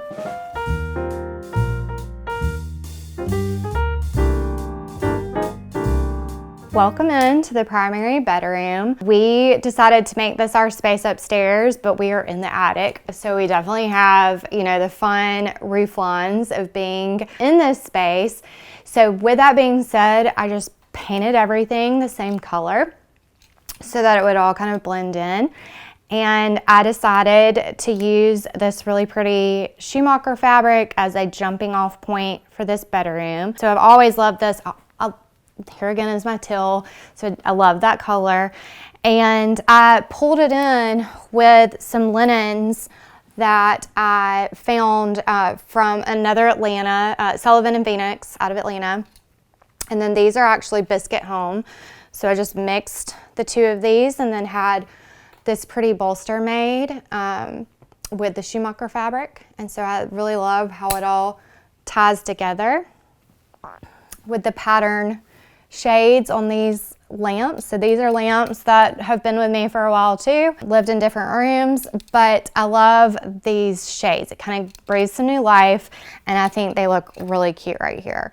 Had the headboard made. There's actually a window back here, and so I decided to just cover up the window because it was an awkward shape, and so I had the guy who makes my upholstery make it big and tall.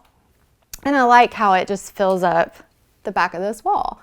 I'd already found these little corner stools, and these are another Schumacher fabric, and I didn't have them recovered. That's how they've always been. but I think it works. It's that same pine hollyhock fabric that's down in the sunroom, but it's pretty and it's a neutral to me. And so I put those in the dormitory windows, along with this really fun kind of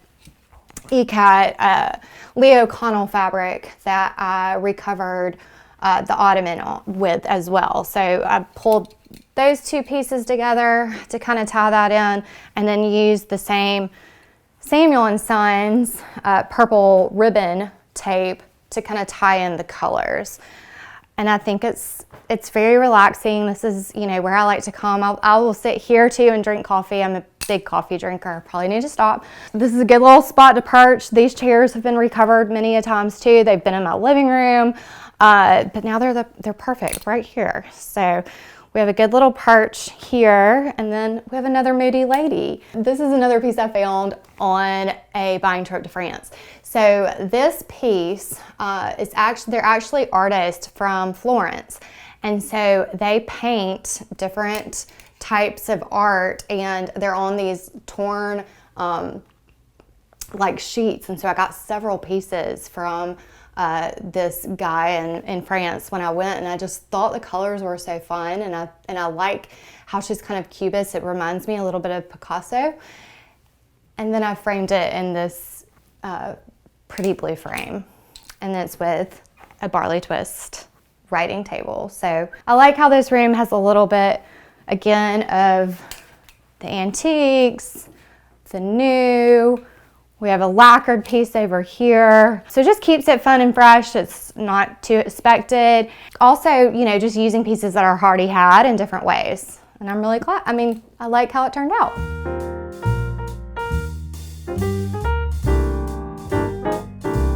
So welcome to the primary bathroom.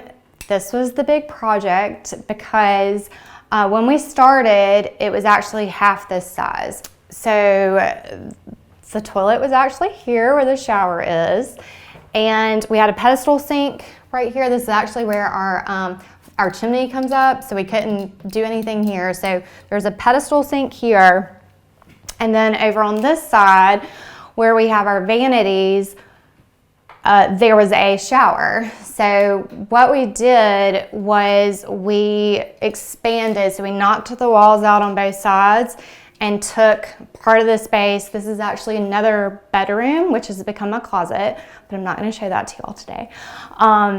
It became part of the bathroom. So created a separate water closet, which I love.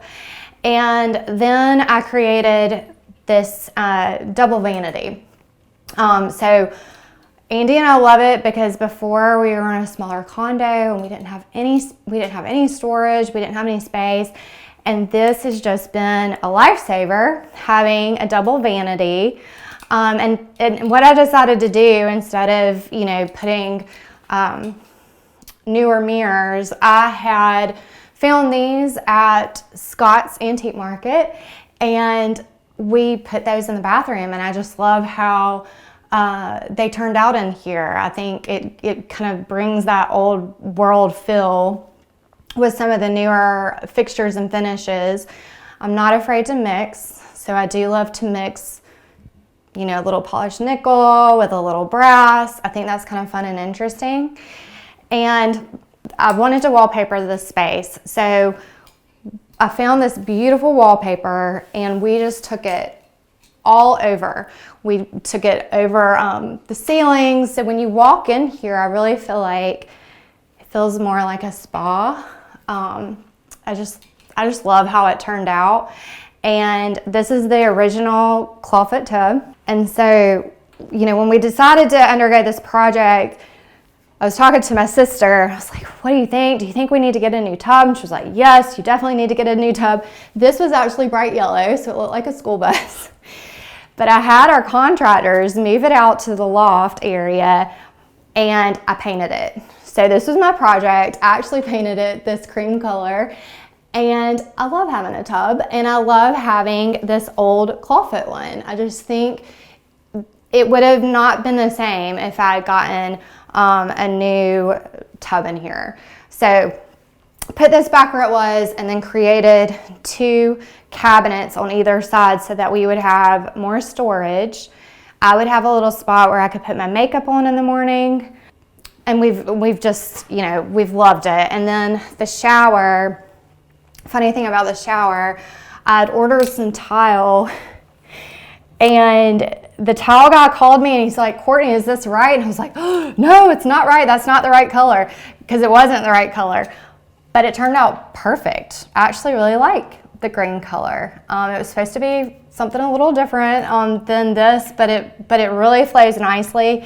And I'm glad I did something a little different. It's not just the white. I love the marble look too, but this is just fun for us. So this is our little shower. These light fixtures, and I found, you know, these are visual comfort, but I decided instead of doing them all the same that this is the Gramercy fixture, and I've always liked it. So I mixed it up because we had 3 spots. So instead of it being perfectly symmetrical, which this room is not perfectly symmetrical anyway, I mixed it up with this one in the middle. We have our pretty towel rack and linens underneath it. And it just creates a little bit more, you know, that visual interest I was talking about. It's something to talk about. And many people that have come here to see our bathroom, they comment on the fact that, you know, they're not all the same, and it's not just can lighting. It's, you know, it's fun. So I've had a very interesting career path. I actually, out of school, I worked for a decorator from my hometown, but throughout college, I was always creative. So I would go to Mart in Atlanta and I would buy jewelry and sell it at sorority parties and get furniture and paint it and take orders. I always loved that side of life, I guess, just being creative. And so when I got out of college and worked for the decorator in Atlanta, that was from my hometown of Albany, she really gave me that confidence to dive a little bit more into interior design. I really didn't even know that interior design was a profession. My family is all medical based, and so that was never even something that I thought about. But she kind of taught me a little bit more about the antiques and the mixing pieces, and so that started my journey. And I've always had the design business, but then the antique part of it too. I just think it's a lot of fun. I love going on sourcing trips, going to France and going to England and buying different things. And even if it's not for myself or a client, it can go into my space in Atlanta.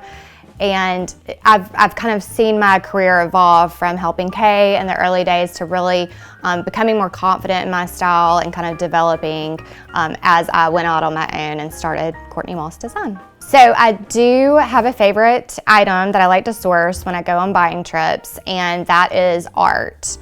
I just love to, you know, it could be a piece that's laying on the ground outside of a tent. I love big pieces, small pieces. A lot of the pieces in my home are pieces that I've found on buying trips.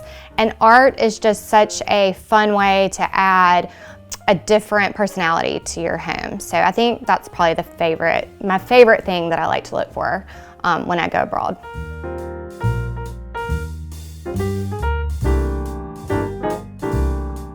Okay, so welcome to our grown-up playroom is what I like to call it. It's actually our loft area. So as you walk up the stairs from our keeping room, this is where you land. And I wanted it to feel fun, more casual, you know, very laid back, a space where we can come watch football on the weekends. We can have our nephews, nieces up here. We don't have to worry about them grabbing stuff off the table. It's just very easy. And when we moved to Macon, we didn't have any furniture for up here, really. We had a few pieces, but we decided to get his and her sofas. So that is my sofa. This is Andy's sofa. So we love to come up here, watch TV. This is a lucite coffee table that I actually found in Asheville, North Carolina. It has been in my formal living room. It's been different places.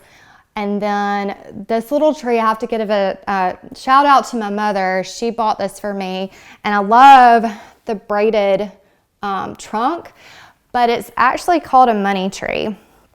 And growing up, she would always say, you know, money doesn't grow on trees. So now I have my money tree which I love.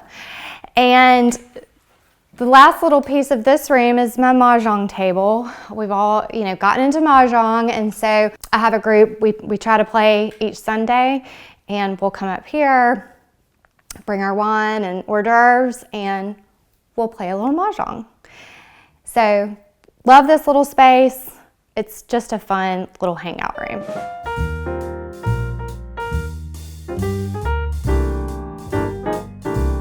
So welcome to the powder room, and I really like this space. It's fun, it's darker, but when we bought it, all this tile was already on the wall, so it's antiqued mirrored tile, and my husband really didn't like it, but I thought, I think we can work with it. We got this real pretty console sink from Waterworks and put that in here, and then had this fun shower curtain made. This is a faux bois fabric, so I think it flows, from the keeping room into this bathroom. It kind of stays a little bit organic. And then I just found the mirror at another one of my hunting trips, digging through an antique mall, and put the mirror up here, and then put this piece of art that I had framed. I found this at Scott's Antiques as well, and then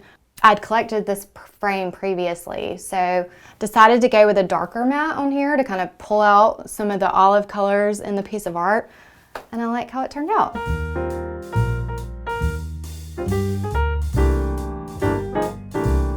Okay, so welcome to our guest bedroom. This was actually the original primary bedroom, but we decided to go upstairs and make that space ours. So this is where our guests stay when they come to visit us. I just love the simplicity of the colors. So these are just some Matuk shams, and then I had these pillows made with the pretty trim down the middle. I like this kind of the classic soft colors, and found this piece of art from Greg Irby in Atlanta. That is one of my go-to art galleries when I'm shopping around. Just thought this was fun. I liked the texture on it, and the size is perfect for above this bed, so it works. And then we have this is actually a French bistro table that now we use as a vanity. So if you're staying here, you can get ready and have your little mirror set up. It's very girly, so my nieces and nephews from Fairhope, the girls wanted to know if they had a room here, and I said yes they did, and it's called the Pink Room, and they wondered why I haven't painted it pink yet, so I guess I'm gonna need to do that. But lots of pink, real girly, so it's ready for them when they come to stay with us. And it's just a welcoming little space. I love how it just feels good and airy and light, and some of my favorite colors, again, the pinks and blues and greens.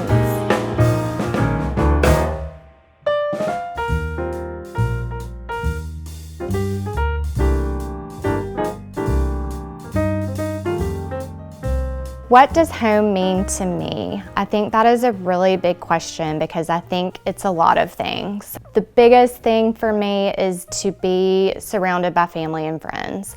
And this home has given us the opportunity to do that. We're now, right down the street from our loved ones, and I think that's great.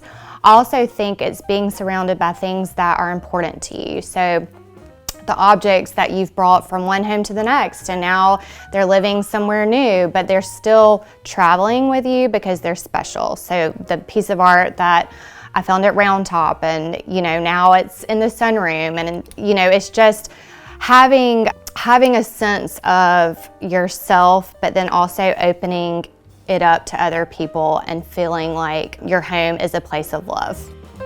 Thanks for watching. Go to homeworthy.com for exclusive content and shopping guides.